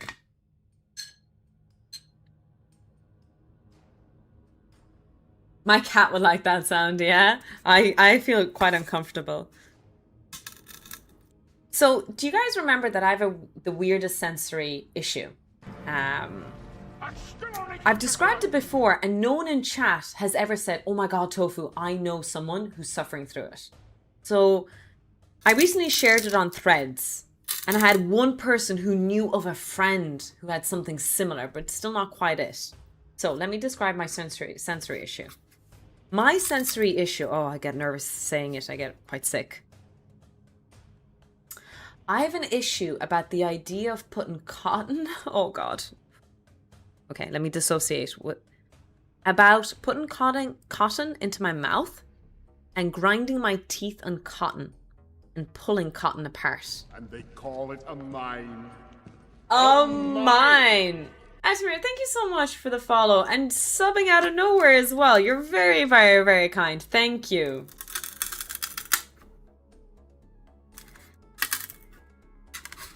Wait, okay. Hold up. Are you guys serious? Does anyone else get that weird thing? So if oh god, I'm getting shivers now.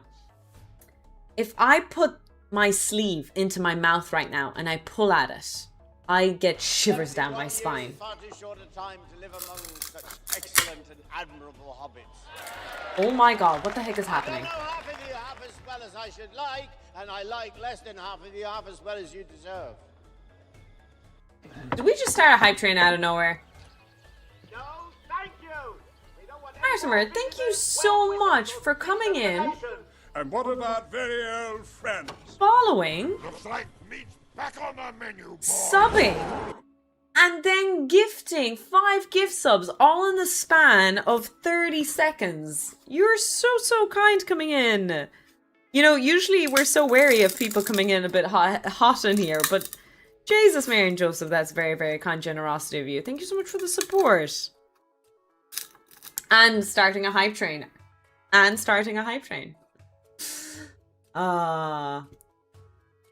Thank you so much, by the way, Silver, for the resub. 30 months, let's go. And Mob Farmer, thank you so much for 100 bits and kicking off a level 3 hype train. All aboard the scam train. Choo choo.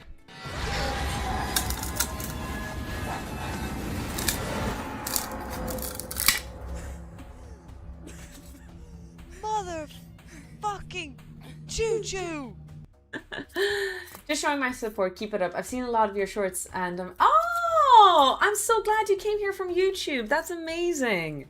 I really want to record a video. I plan to record like a little short video of how I started my YouTube channel, my Instagram and my TikTok for the sole purpose of growing my Twitch. But as of just a few weeks ago, my YouTube is growing so well lately. As of a few weeks ago, it turns out my Twitch is now my least followed account. My whole goal was to grow my Twitch, and somehow my YouTube, my Instagram, my TikTok have blown up. I'm not complaining. My Twitch has grown as well, to be fair. Like, since let's say the active times I've started social media, what have I? Like, my average viewership is 10 times higher than it's ever been, but it's just funny to think about it. Some cross-contamination there. I knew a guy who couldn't tolerate taking cotton balls out of medicine bottles. Like, yeah, it's kind of like that, Thadio. In my teeth especially, but oh god. The idea of ripping a cotton ball in my hand is, oh. It's like a shock pain in my teeth and my nerves. It's so weird. I can't describe this feeling. It's so unusual, and it doesn't seem to be a popular, it doesn't seem to be that popular of not a tick, sorry, a sensory issue? Sensory issue.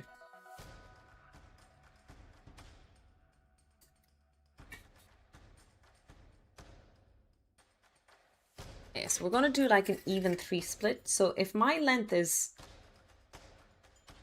2.5 inches, what's 2.5 inches divided by 3, chat?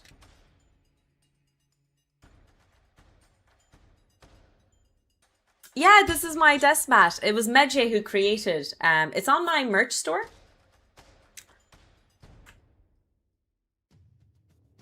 Medjay, by the way, a reminder. If I post YouTube videos with my shirts on, everyone always asks about the t-shirts. I need to link the thing in the YouTube where my merch store is.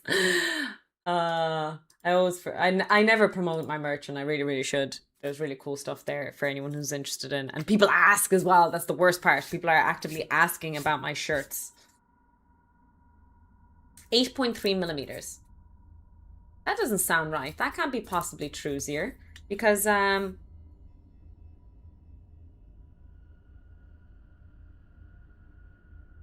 yeah. 2.5 inches is bigger than 6 centimeters. So it has to be at least 2 centimeters and something.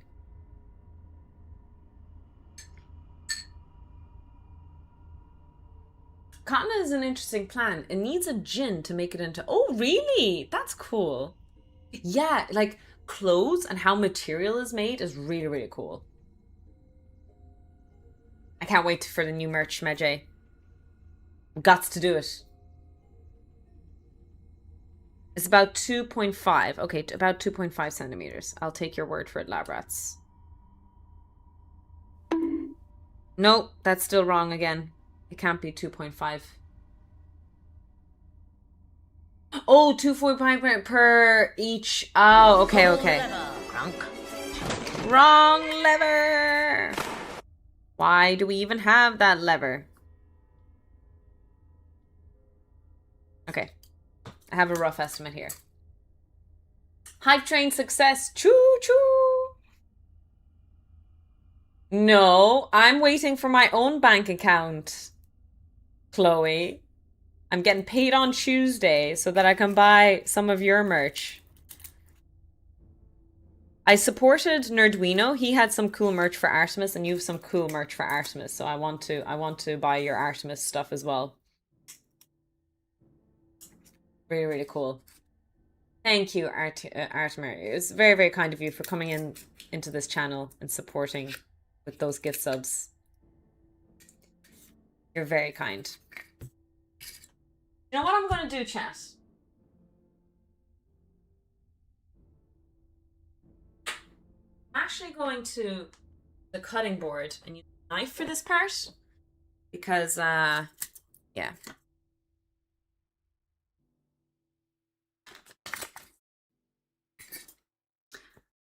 Bear in mind, I think we only have 2 t-shirts, but we're like I said, Medjay and I are in the chats. We're working on new merch at the moment. I hope for myself to have more merch. Uh-oh, my YouTube crashed.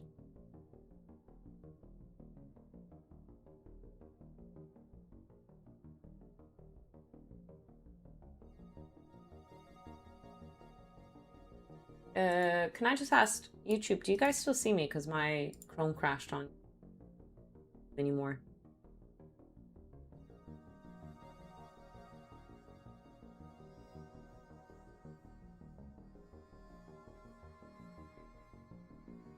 I'm repairing my self-balancing robot at the moment, John.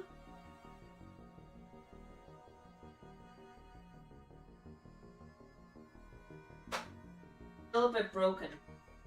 2 seconds, I don't have my knife. I'll grab my knife right.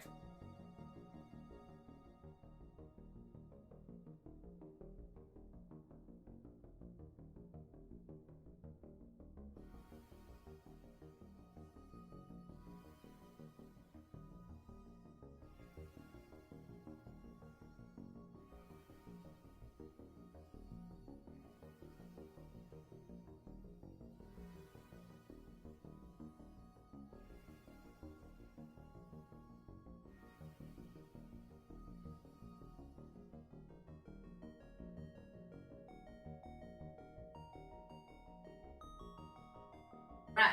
We got ourselves a knife. Okay, chat. Health and safety.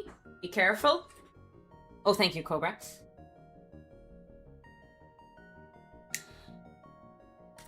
Yes, sorry. Bob is a self-balancing robot. About 1 year ago, it was even less. It was July when I finished building.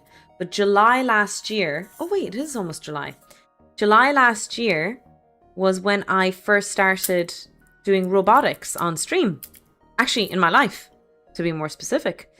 And yeah, Bob was my first robot. And so when I moved house, when we were repairing stuff in this house, Nathan moved Bob and he broke him. What's left of Bob? It's all Nathan's fault. So what we're doing now is we're rebuilding a prototype and then we're going to 3D design a case for him. That's going to be my major project for a while now, I hope. That and the 3D, the tricorder. I'm definitely going to focus on the tricorder case as well. Me too, Dwaddle. I hate when my head goes missing. Huge thank you again, Labrats, for the hype train. Really appreciate the support in this channel. You're very, very kind. Loads of financial support today, but always, always highlighting that you never need to give anything. I'm lucky enough to have a job, full-time job, and I get to do this for what I like to say, shits and giggles. Let's be honest. That's exactly why we do what we're doing.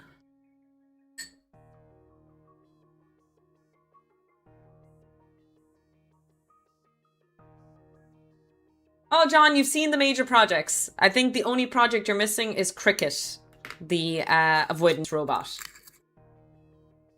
So that's the only robot you're missing now.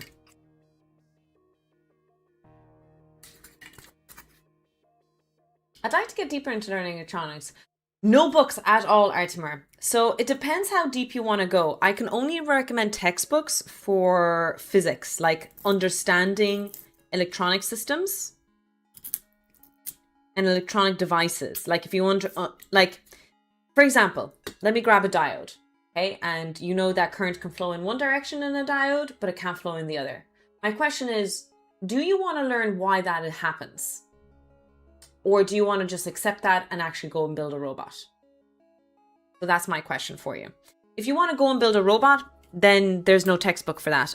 Well, there is, but I don't know anything. I recommend the websites, Instructables and Arduino.cc. They're great for that.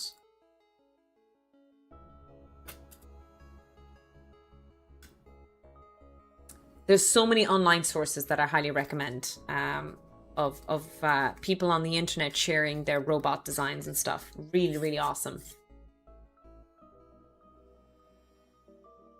What I did and what I ended up learning, which was great, was I just went on to Amazon or something, and I bought a sensor box for Arduino, right? So there was like 50 sensors in there, or 30. And then I would go into Instructables or Google, and I type in HLSR04 sensor, and it was a proximity sensor or ultrasonic sensor, and there was loads of projects, and I'd click into them and I'd try them. Some of them were shit, some of them were amazing, and I would just try and fail, and I learned that way. Now the process I do it is very tedious and painful, and a lot of people, especially chat, have given out to me of how inefficient it is, but that's just me. I approach it in a very relaxed way, and I'm having a bit of fun. So if you're into that, learning that way, I recommend it. Now, if you want to learn how do electronic components work, I recommend a textbook by Floyd, Floyd, Electronic Devices. Now, Floyd has 3 books. He has one on circuit analysis, electronic devices, and on computer system networks or something. Basically Arduino, how microcontroller works, binary, logic gates, that stuff. So that trilogy, those 3 sets of books will cover you more than just basics of electronics. I would say basics, introduction level electronics, and intermediate level. So it's a great, fantastic book series. I recommend Floyd for those, and he has that trilogy. Almost as good as the Lord of the Rings trilogy. Almost as good. Not quite there yet, though. The plot could be better.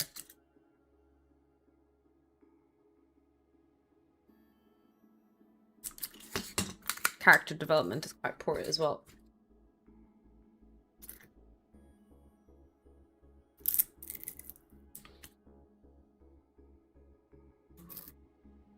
Okay.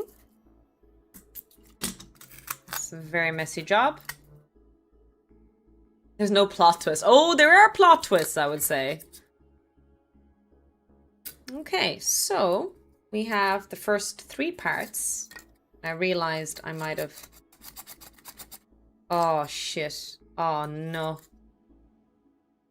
Did I do this wrong? I gave it too much wedge. It's supposed to be a tight fit, like. It's okay, we'll glue it together. Nothing super glue can't fix.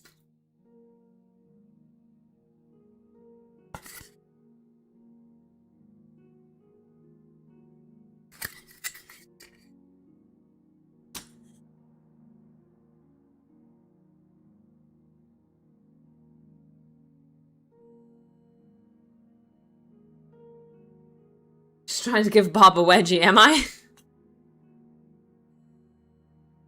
Oh, electromagnetism. Then I don't think that that's what you should use. For electromagnetism, I would say you need to start with a bit more mechanics first. You need to understand wave, like optics a bit. You need to understand wave physics. It depends on how advanced you want to go into electromagnetism, but electromagnetism is not the same as electronics or robotics at all. Electromagnetism is a whole different realm, I would say. But if it's talking about like radio frequency, that would be a different book on Floyd. It's out of the trilogy. It's the circuit analysis one. I recommend the circuit analysis textbook instead of the electronics one. Because that's AC analysis, basically. And then when you learn AC analysis, you can start learning how to add a capacitor and an inductor into your circuit and use filters. That's basically how radios work.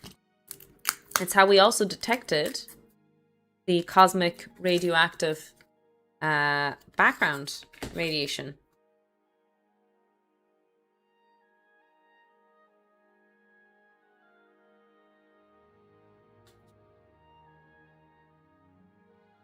By designing passive filters.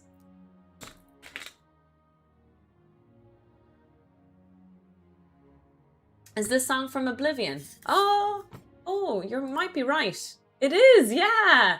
Accidentally, my playlist went into Oblivion. I'm not very knowledgeable on Oblivion. I don't know if I should play the remaster that came out recently.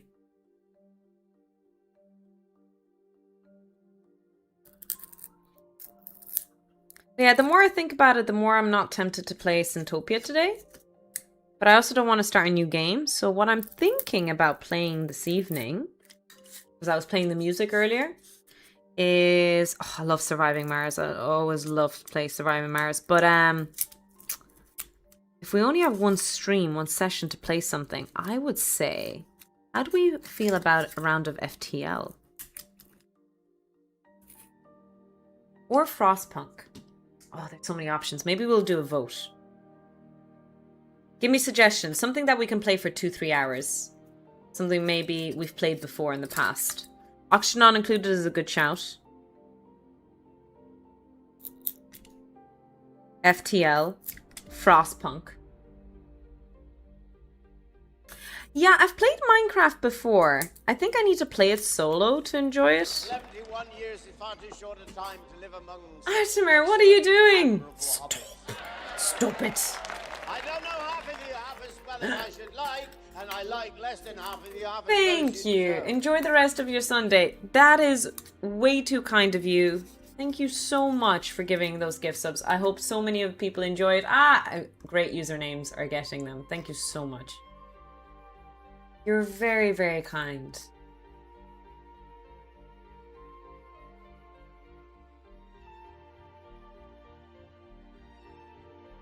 Timberborn, very, very good game as well. Auction Not Included. Yeah. Okay, look, I'm making a list. You guys are just being too good with these suggestions. Take care of yourself, Artemer. I hope you enjoy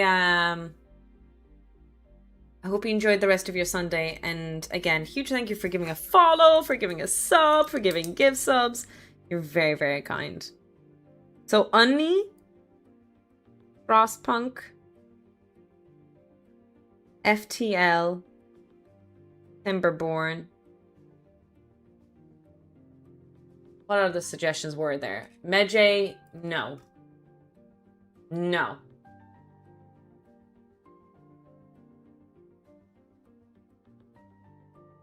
What other suggestion did I have? Oh, Surviving Mars. No, so I think I'll keep to the games that I've played before. So, because I can only play one session at the moment, chat. So, Oni, Frostpunk, FTL, Timberborn, Surviving Mars. They're the only ones I've played before. Because I don't want to do something too new. Because I'm going away for a week. I'm gonna forget about you guys. You guys are very forgettable, you know? Why am I being mean to you? You guys didn't even do anything. Tofu's just a meanie.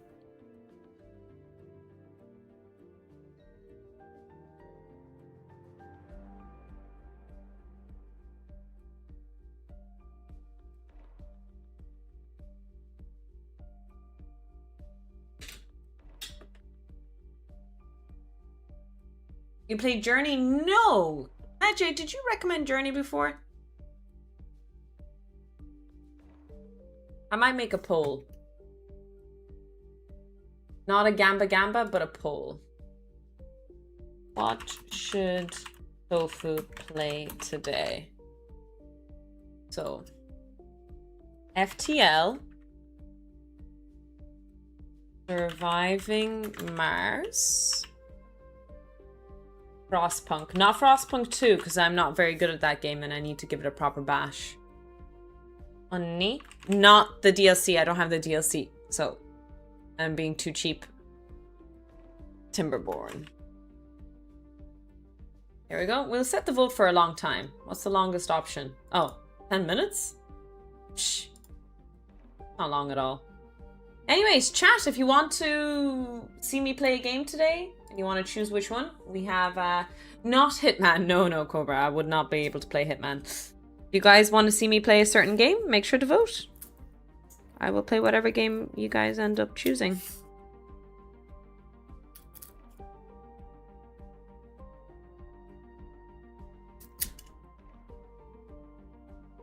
No, I misclicked. Can you change your vote? Is there a chance you can change your vote? One vote for Unni goes to Timberborn instead. Okay. I'll keep that in mind. If there's a tie poopsie, I'll take that into consideration. If Timberborn gets tied, I will win over it.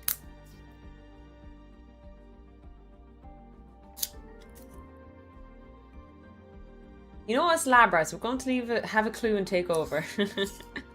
Vive la révolution. I don't know any of those games. Oh yeah, they're very specific type of games. So Timberborn,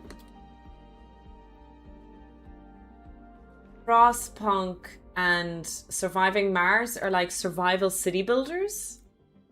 Auction Not Included, I don't even know what to call that. An FTL is a roguelike. Yeah, I was recommending Neva. So I own Neva, but is Journey from the same studio as well, Medjay? Was Journey first, then it was Journey, Green, and Neva. I feel like those are the series, but maybe I'm wrong. Or is Journey similar-esque? Hi, Tetsu!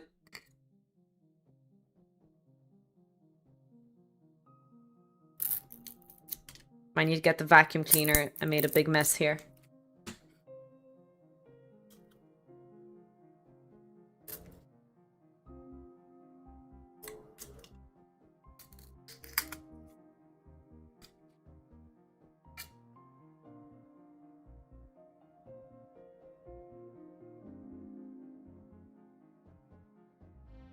That's okay, I had a good time. We went to a museum. We had some good food. So all good, all good. Shit. You remember how many centimeters down I went? I think it was 5 centimeters. It was 5 centimeters. Whew!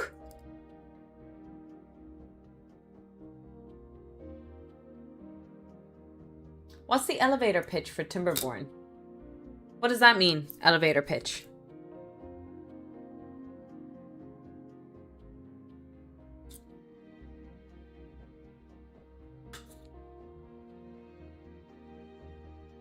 And a half centimeters.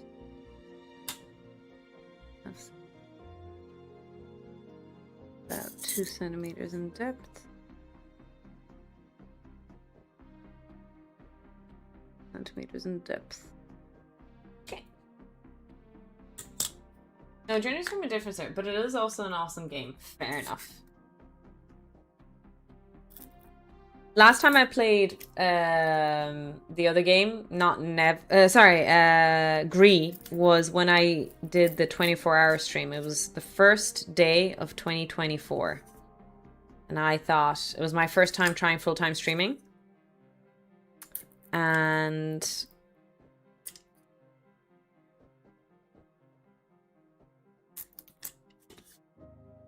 yeah. I wonder if I never got this job. Guess I would be still full-time streaming? I don't know.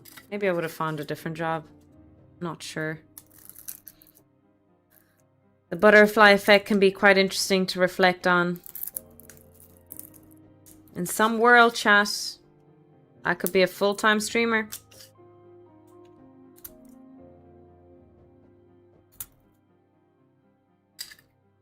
What's that mouse? This mouse is a KDA mouse. My keyboard and mouse match.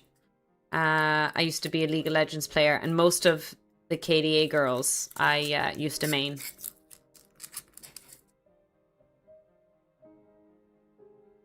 If you had the length of an elevator ride with me, how would you convince me to try Timber? Oh!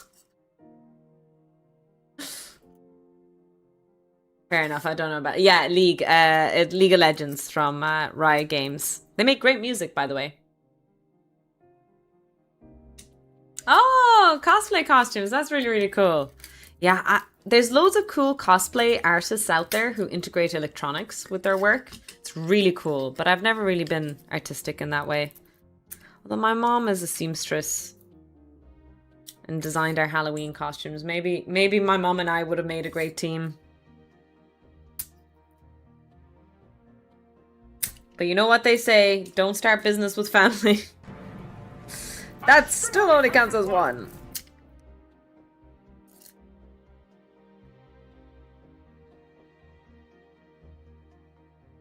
I chose Surviving Mars. Nice! Surviving Mars is class. I have a lot of hours in Surviving Mars.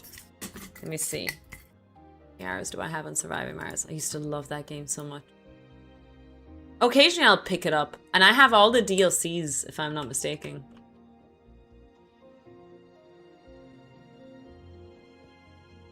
Surviving Mars. I have it installed already. Okay, I'm not too crazy on the hours. I only have 120 hours on it.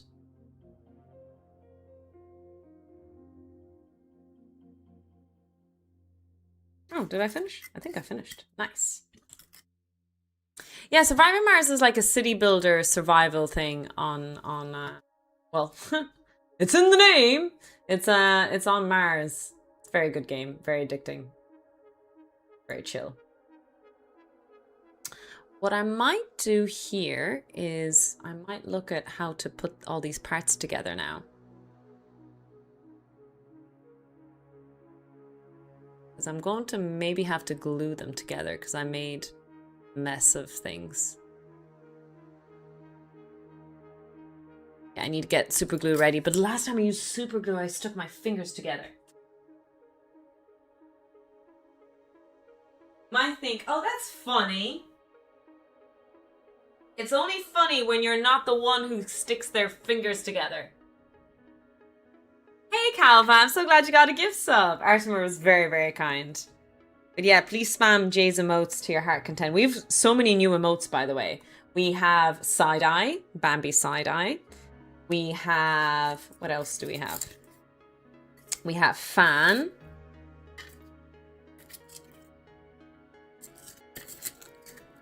So I think this goes here, like this.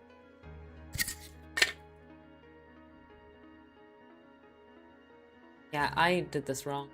Oh well, I'm gonna super glue it. Be fine.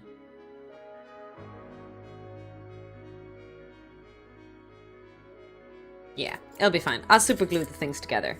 I'll make a work team.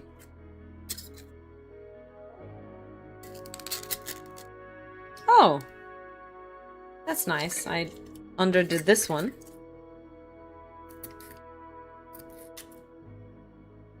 Have small acetone ready.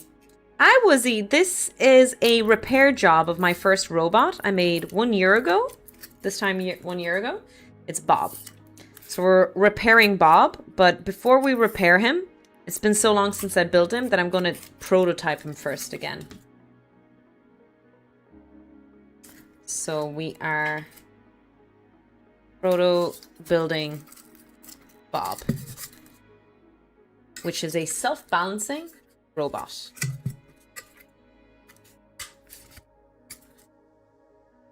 Okay, this part done.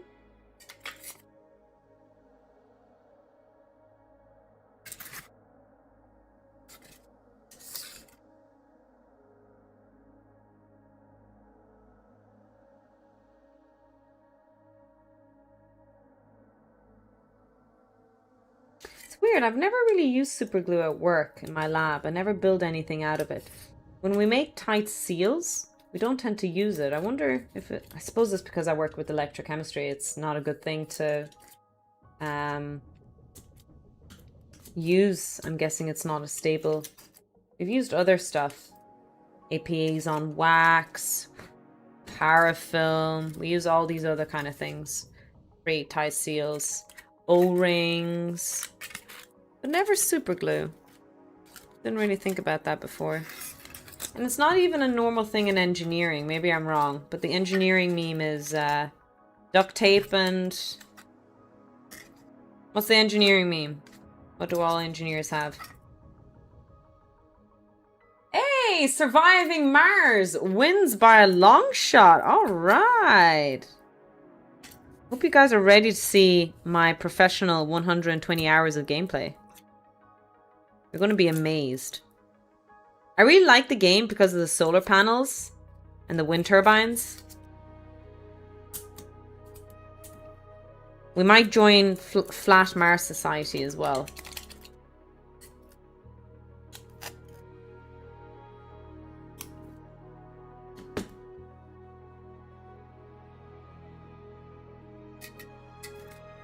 Super glue was originally for sealing wounds. Oh!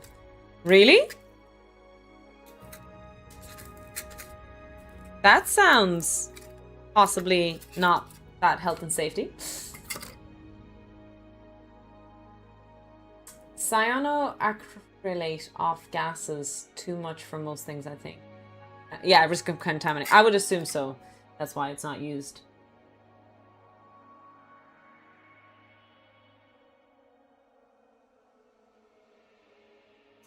We're giving Bob much needed love. Absolutely.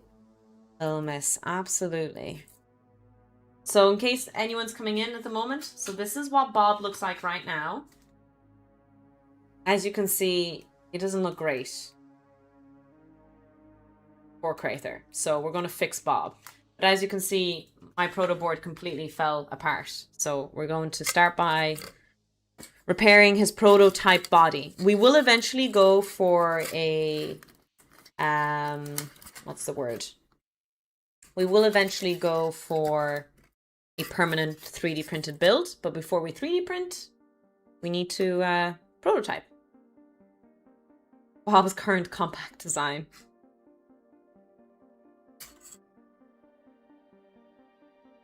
Okay. Hey.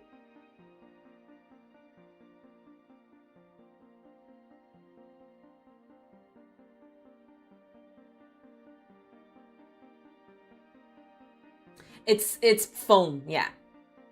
But you have a CNC milling machine. I do.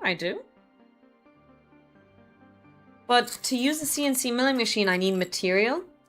And, suppose, yeah, I could use a CNC milling machine. And it'd probably be an easier project to start with. Maybe you're right. Maybe we CNC. I like the way you think, Wombat Hole. Let's CNC Bob instead. No, I can't use aluminium, unfortunately, because I'm a cheap tofu. I need to put a compressor in. An air compressor. If you're doing metal or wood, to ensure that your thing doesn't catch on fire. I want to use that. Okay. So I've put a little bit of glue on. I could put more. But for now, we'll just put a little bit. What's a little fire? Compressors aren't exactly quiet either. No. And I already bought a giant vacuum. Actually, I don't even... camera catch. I have a giant vacuum that I still need to install to just do the sucky part. That's another project over the summer. Now, I always treat summer as like, oh, I have infinite time. I'm going to create loads of projects because you feel like I have 2 months off. But those 2 months are going to catch up to me. And I want to prepare for my next semester as well. So, like, I need to be careful about all the projects I plan to do. Or I could just stream every day, to be honest. That could solve everything.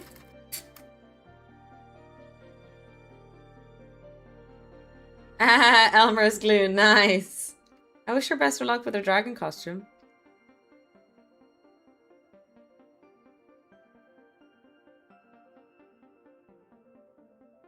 Maybe that's what I just need to do, chat. I just need to work every day during my 2 months off. I think that's the only solution. What do we think, team? I think I just need to work 5 days a week for streaming. And then I want to create loads of YouTube videos as well. My YouTube is doing well these days. I want to capitalize on it over the summer. Okay, what I need is to learn how to clone. And I'll clone myself. And so then we can do everything 3 times over that I plan to do. That's the plan.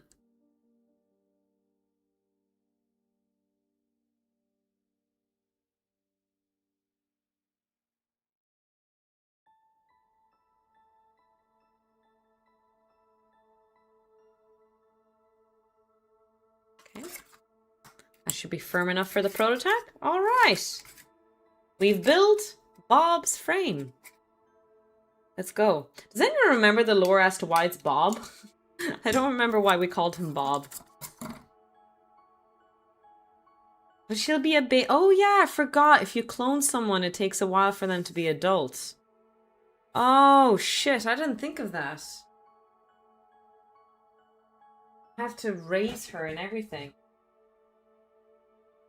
Now that just sounds like we're talking about me having a baby. Ew. I have super glue stuck on my hand. Oh no, my fingers are getting stuck together. Oh Jesus. Terrible. Terrible. Oh.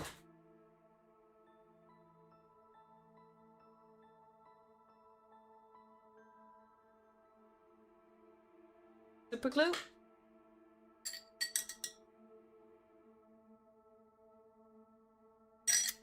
Nice iced coffee. All right. Part 1 of 15 done. We have built Bob's frame.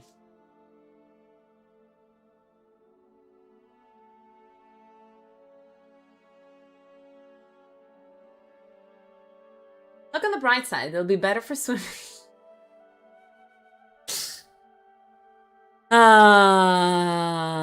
True, true.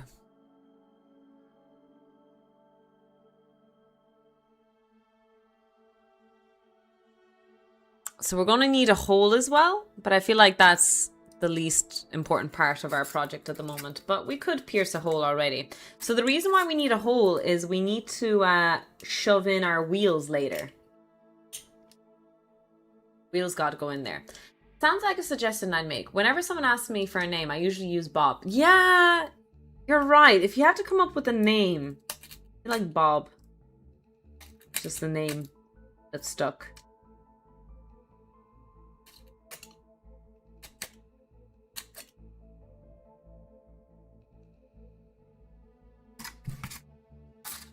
Just the name that everyone goes for. Bookshelf or balance bot? Yeah, it's a balance bot. But actually just seeing it that way, Nukinade, maybe there's an interesting way of B-O-B, balance something bot. Okay, chat, come up with a good acronym for Bob. Balance something bot.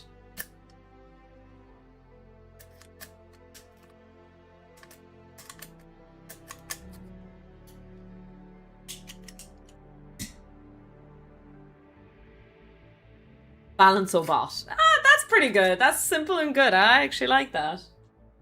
All right, our frame is done.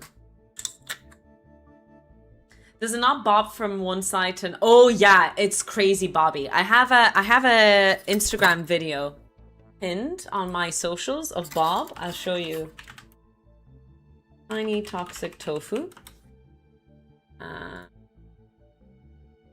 Check out my profile real quick here. I think it's a pinned reel, so we can see it pretty quickly.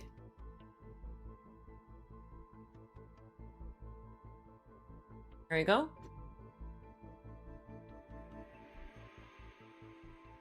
Programming.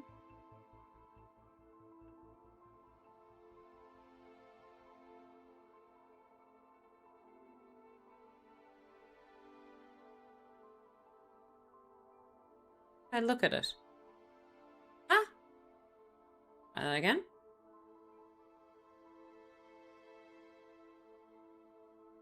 Ah! Why can't I look at my reel? What the heck? What if I press boost reel? I'll just leave that just in case. Okay. I don't know. I couldn't open my... reel. Best optimal bot. Balance orientation bot. Some great suggestions there. Yeah, browser Instagram maybe wasn't the best shout for sure. All right. I think for stage 1 of Bob is done. Pretty happy with it. It could be worse. It could be better. But like I said, there's going to be just a prototype. And then once we got it working, we will build a case for it. So we're just going to 3D print something very similar to this. Or CNC it. Maybe this should be the CNC project. I don't think I'm going to get the battery cell CNC this year. But I need to learn how to G-code. And because I'm going to be using sources online, I don't know how ethical or appropriate it would be to...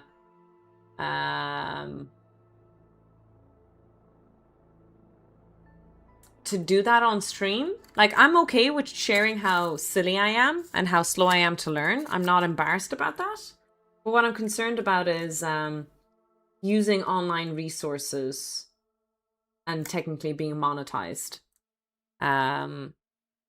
It's, what's the word? Copyright exploitation or whatever it's called. I know, like, you might say tofu, everyone does it. And I know that. But also, I'm worried about, you know, doing incorrect things. But anyways, if you want to check out my Instagram, you're more than welcome to. In the pinned videos, we have a video on Bob.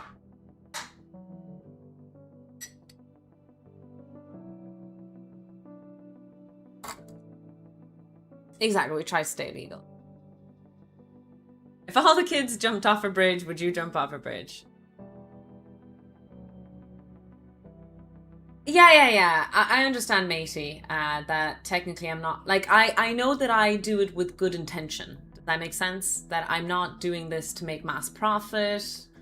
And if anything, the way I see it is, if someone was on Twitch stream using my YouTube video to build a robot, I would see it as free promotion, you know? I would view it completely differently. But because I view it one way, the rest of the world does. Yeah, most folks are fine with it. Yeah, I have Flotsam. I played it only for like an hour, Calva, but I want to give it another go. Maybe on my Steam Deck. I tried to boot it on the Steam Deck, but the problem was that I learned the controls on the PC and I was really lost. So what I need to do is I need to start a new game. And I just need to, yeah. Nathan, are you making a cocktail? Can you make me one, please? Thank you. Don't look at me, chat. It's almost 4 o'clock. I'm allowed a cocktail on a week. Yeah.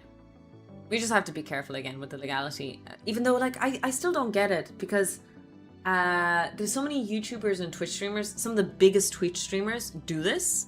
They do, like, reaction things. What is it called? Reaction content? So they'll watch a TikTok. They'll watch a TikTok and they'll react to it. But technically that's copyrighted, or I'm not sure how it works. There's a law that says, like, as long as you use the material for educational or entertainment purposes, it's okay. But it gets a bit shady or gray how much is considered educational or how much is considered entertainment.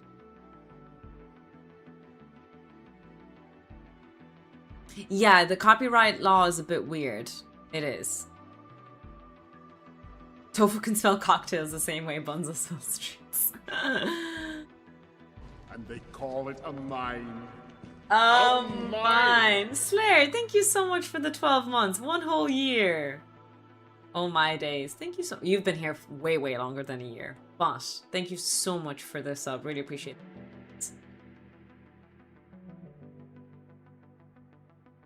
Hi, Chris. Yeah, maybe I shouldn't be pointing a knife at you guys. It's not pulled out, so at least it was less threatening in that sense. But yeah.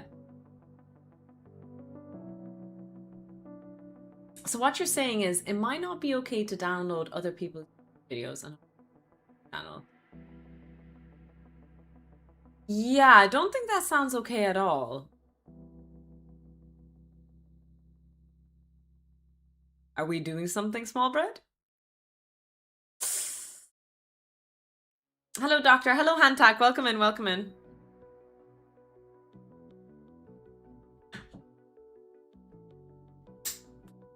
Oh, my PC is so dusty.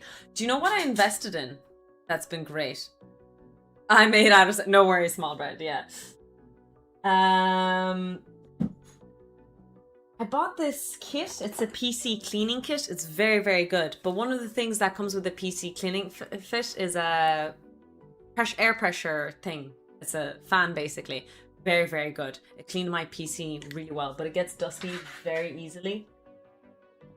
Often. Like, look at this. I scraped this off the front.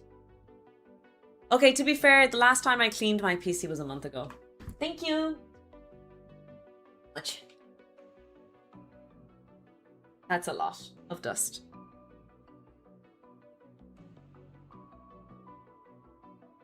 What if you write no copyright? Yeah, no one's going to go after you. No one's going to, you know, but it's...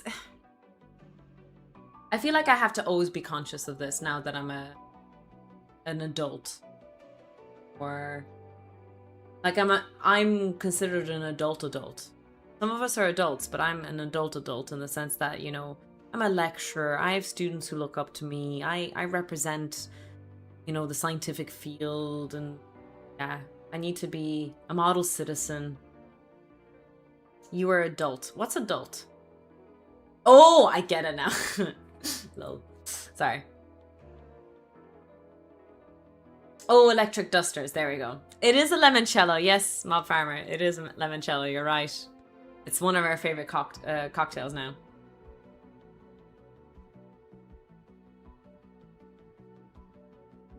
Yeah, I bested friend so hard one bad hole, I married him.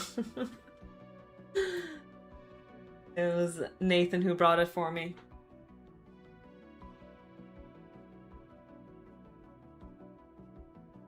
Eggnog with limoncello? Yes, lemon, but keep it in one word. It's an Italian spirit or liquor. I've been following Everyday Steminist. Her stuff is really... Oh, she's very educational, Chris. Yeah. Chloe's very educational. Very good content. Hopefully, she'll be tempted to stream on Twitch as well.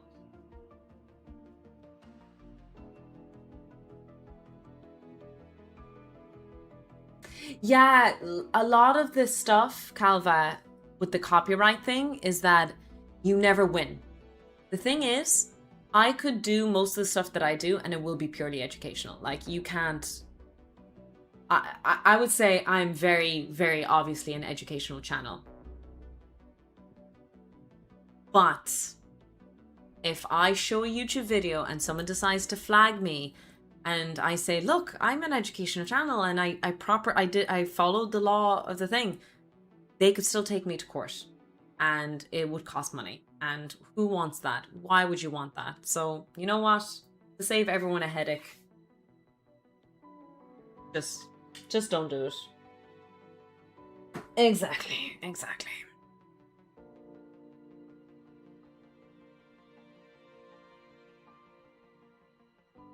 Not even demonetize Slayer. That's not enough. You take it down completely. Yeah. But they could also sue you for what is it called? Punitive damages or something like. Excuse me for burping. There was a precedent set by a YouTuber on React content. Veronica. Oh, really?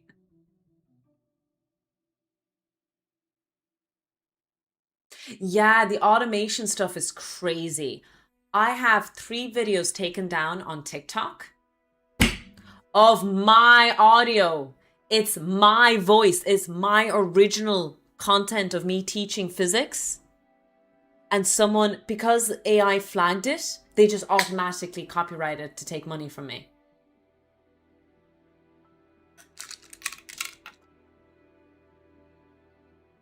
And you can't fight back. There's no way to fight back on TikTok. At least YouTube, you have a chance. But on TikTok, you have no opportunity to do it. So I have just 3 videos that are sitting there with no audio because someone decided to flag it. And I take nothing. First of all, if I ever add music, and I never really do, I'm trying to do it more often because apparently that's the proper thing to do. It's all copyright free. I check that it's legal, all the good stuff. But in the end, it's the videos I've had has just been TikTok bots flagging my... Oh, stop, Chloe. It's awful, especially TikTok. I get flagged so many times.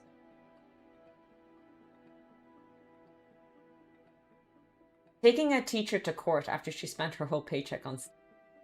I know. So terrible. I can't wait to buy the games. So I make a rule. I will only look at the games 50% or less, okay? So let's sit down here really quickly and just look at the Steam and see what games are 50% or less on sale off my wish list.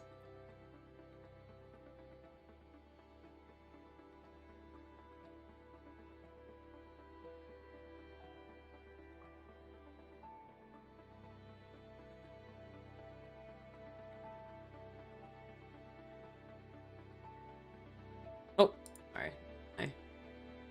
App.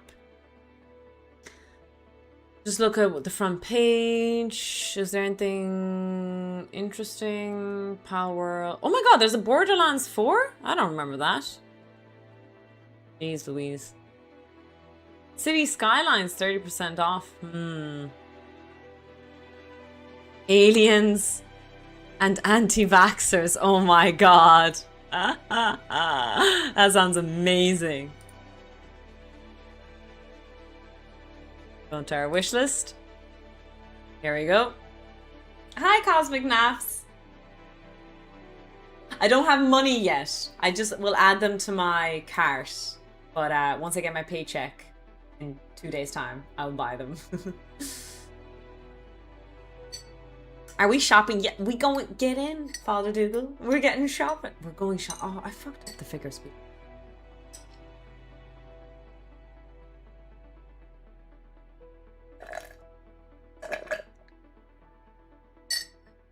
I think it's exactly like that, Chris. Exactly.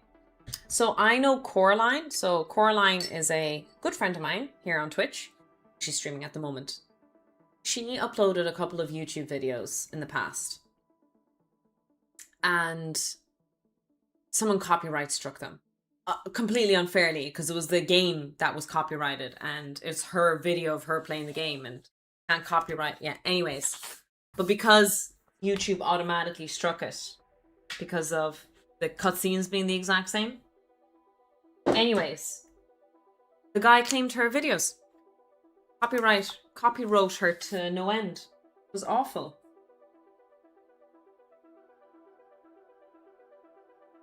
And she hasn't uploaded archive videos since then.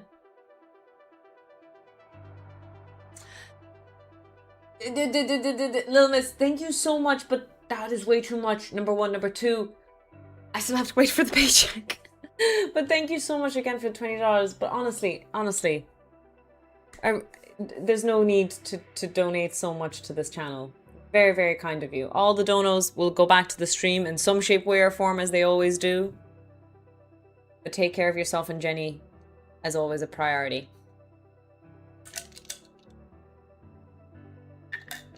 Thank you so much. Thank you so much, Labrats, for the support. You're very, very good. Too kind. Too kind. I don't deserve it. I heard that City Skyline 2 is getting better performance with the new devs. It's improved. Oh, okay. I'm tempted. I'm tempted, yeah.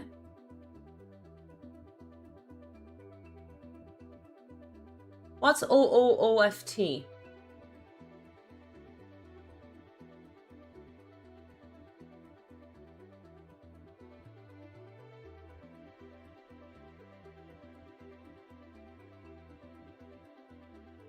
Okay, let's look at the 50% sales. You're also welcome to look at my wish list if you're interested.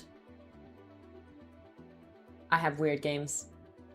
I'm adding some of those games to my wish list. Oh, are you looking at my games? Soulmates I'm looking forward to play with CC Anomaly. It's going to be so much fun. So it's basically Overcooked, but in space. Factorio, yeah, that's never on sale.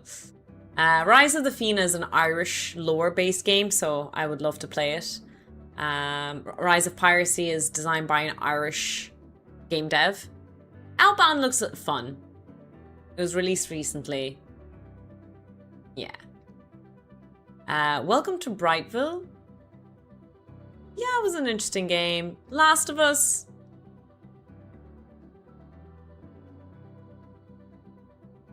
You're too kind, Little Miss. Too kind. That still only counts as one. Thanks for the follows as well. Really, really appreciate it. Yeah.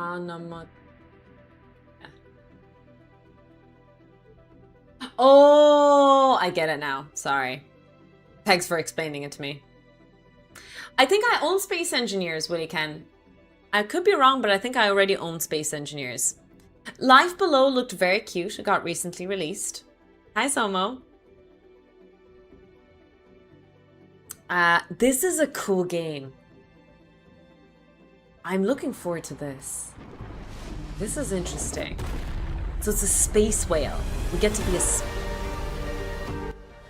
space whale, but we have a city on our back.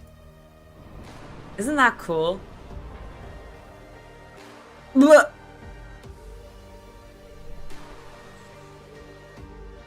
Sorry, I got a bit. Ugh.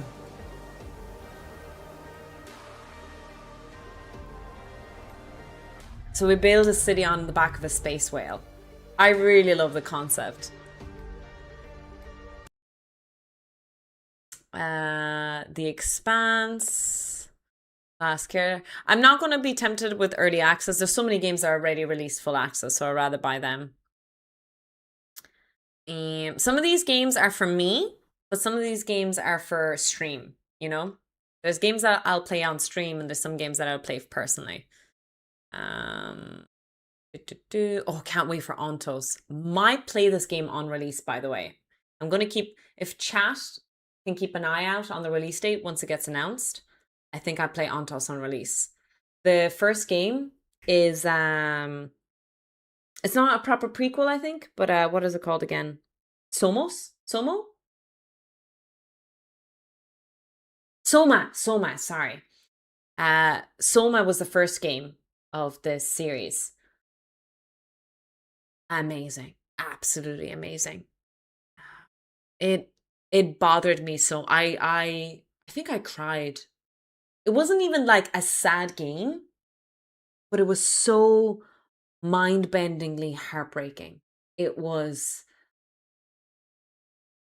wow. And I had a fear of that game because it was heads up, because you might say tofu that's spoilers, but honestly, no. For thalassophobia people, heads up, it's underwater. Ugh. But oh, it was amazing. I just thought it was phenomenal, story-wise. So I might play this game on release. Okay, first 70% sale game, the Tomb Raider. I haven't even played the first three, but my favorite one is in here. Angel of Darkness is my favorite Tomb Raider of all time. Add to the cart. Blueprints is only 40%.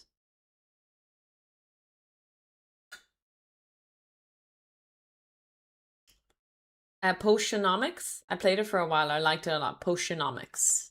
I'll have a look at it now.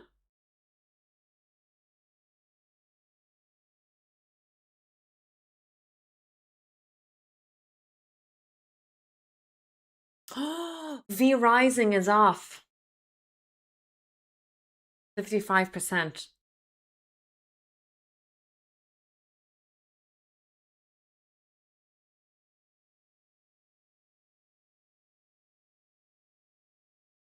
Look away, chat. Look away.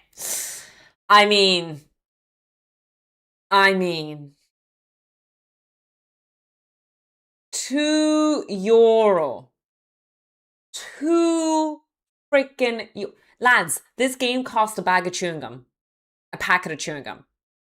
I think this is not even up for debate. Not up for debate.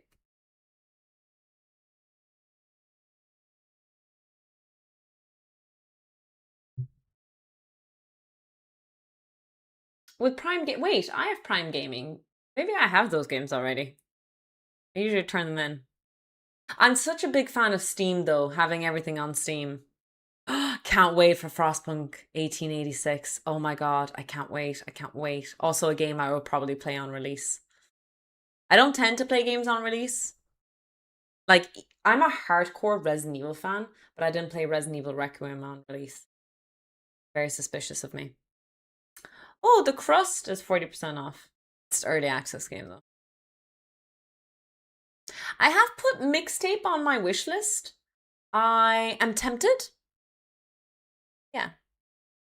We'll see. Oh, Silent Hill 2, 50% off.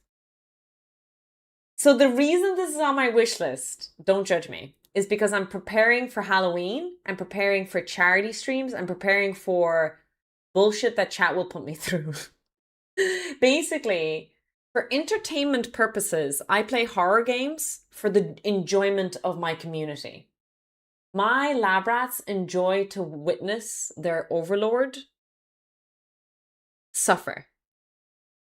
Yeah, $35 is still extremely pricey, Chris. I agree with you.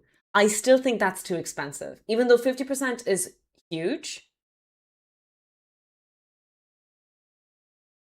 I love Raft. I already play it. I have Stellaris. Prison Architect is the only one I don't know about. Return of Obra Dinn I looked at. I don't think I'd be interested in, but Prison Architect is the only thing Father Dougal mentioned there. So remind me again in a second. Medjay has a game you suggested. Father Dougal, remind me again in a sec. You can order your wish list by a discount. Fair enough. I just thought I'd show you what's on my thing. No praised. No. That word is banned. How can I ban a word? Chat, can we just ban the word Noita in the chat, please? Please. I cannot with that game. I cannot. No, not tear down. Okay, story time. I'll explain why I hate Noita once, and we're never going to talk about it again.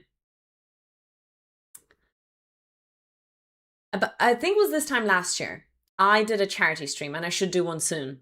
And one of the things I do for charity is that if you're the top donor, you get to choose any game you want me to play for 3 hours. Frizzerp was the top donor and forced me to play Noita.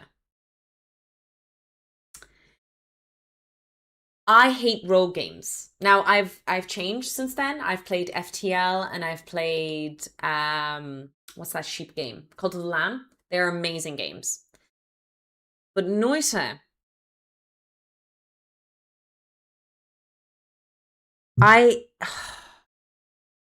don't understand how anyone could enjoy dying over and over again with no progress, with nothing saved, with no goal in mind, with shit going. I just, you know what? That's it. That's my rant. It's over. My rant is over.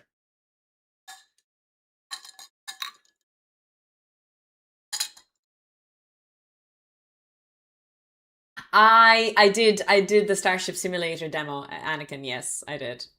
Hi Frizzerp, by the way.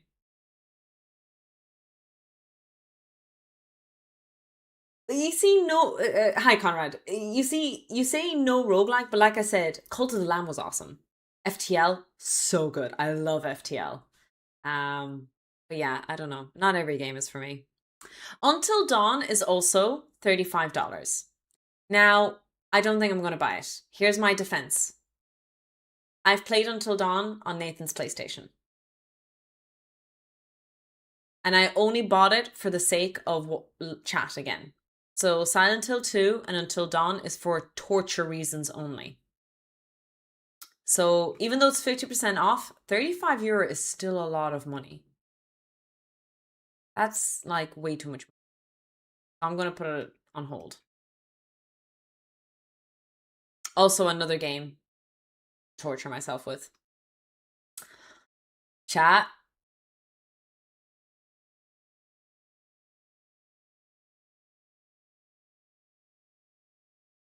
Tropico 6.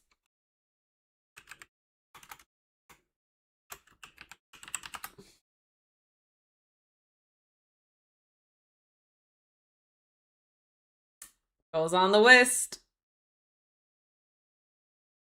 Picking it twice. Ah! Auction not included. Okay, so there was a few games you guys suggested. So, what was... There was something about Prison Architect that you think I would enjoy? Let's watch the trailer. This looks like RimWorld. I've seen this. Yes, this is RimWorld, but in prison. Yeah. I'm not a big fan. Let me get into RimWorld first.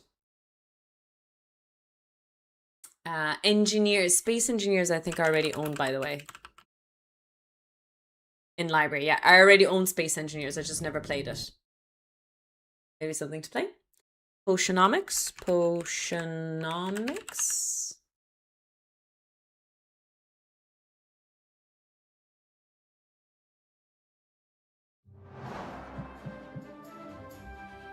Oh, that's cute.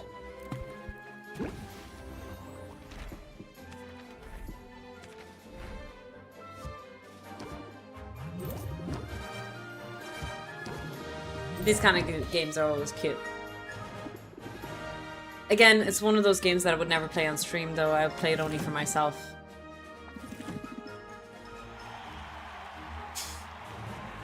Oh, is it a card game as well? Ah.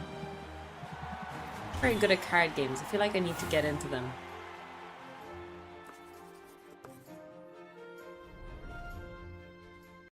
Prison Architect is RimWorld meets Academia.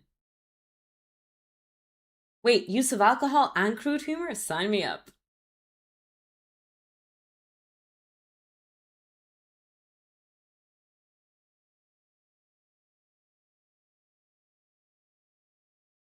RimWorld explicitly cited this as art style inspiration. What does that mean, Magus? Oh, technically RimWorld looks like Prison Architect. It's the opposite way, is it? Ah. I didn't realize. Tofu, if you could live in any sci-fi world, game, TV, or movie show, what would you choose? Star Trek. Not even. First of all, Earth, the utopia that it is, I'd love to be there, but also like Starfleet for exploration or science. I don't even have to think twice on that. There we go. I know exactly where I want to be.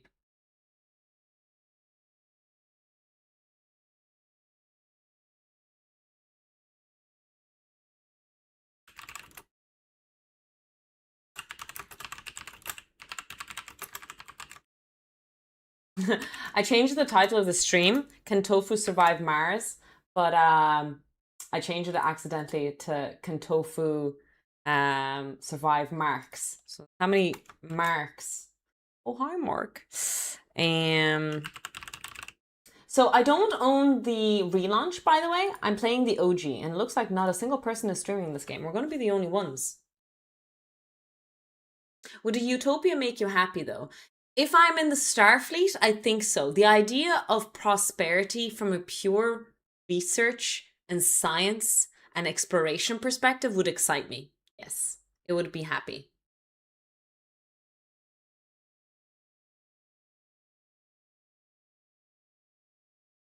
The Borg would love to assimilate. You shall be assimilated. Oh, sorry, praised. I didn't spot your questions. Apologies. Check, I'll put that in Steam now. Jellyfish. I've seen this. Is this like when you're, yeah. Design your. Is this indie game? Do you know the creator, praised? Hi, Zaf. Welcome in, welcome in. I've seen these type of games. They're not my genre.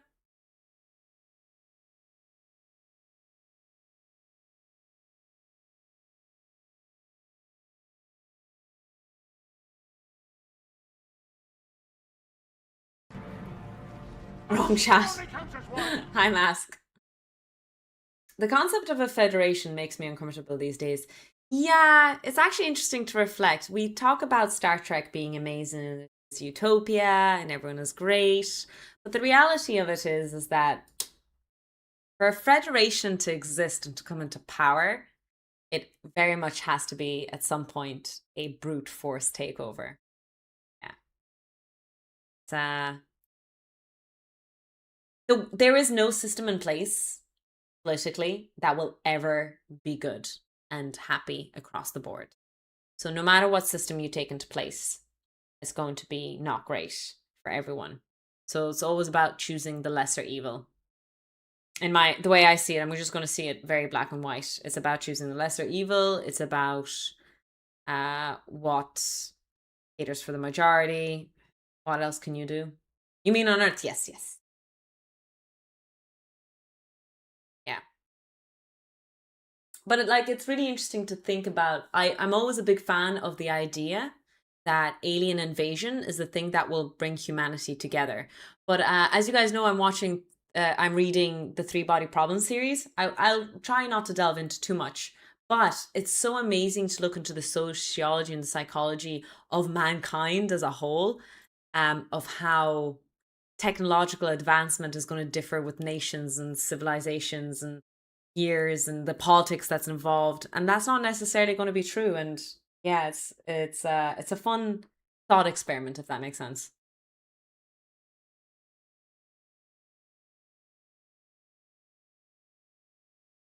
No worries, praise. It's not my kind of game.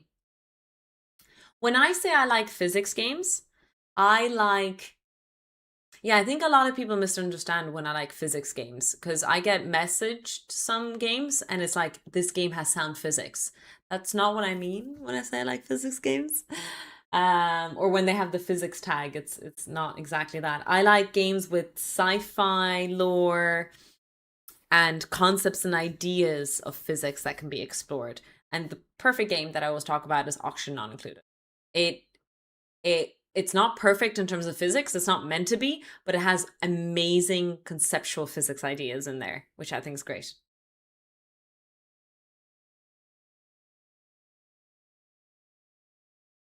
That might be cool, yeah, Chris.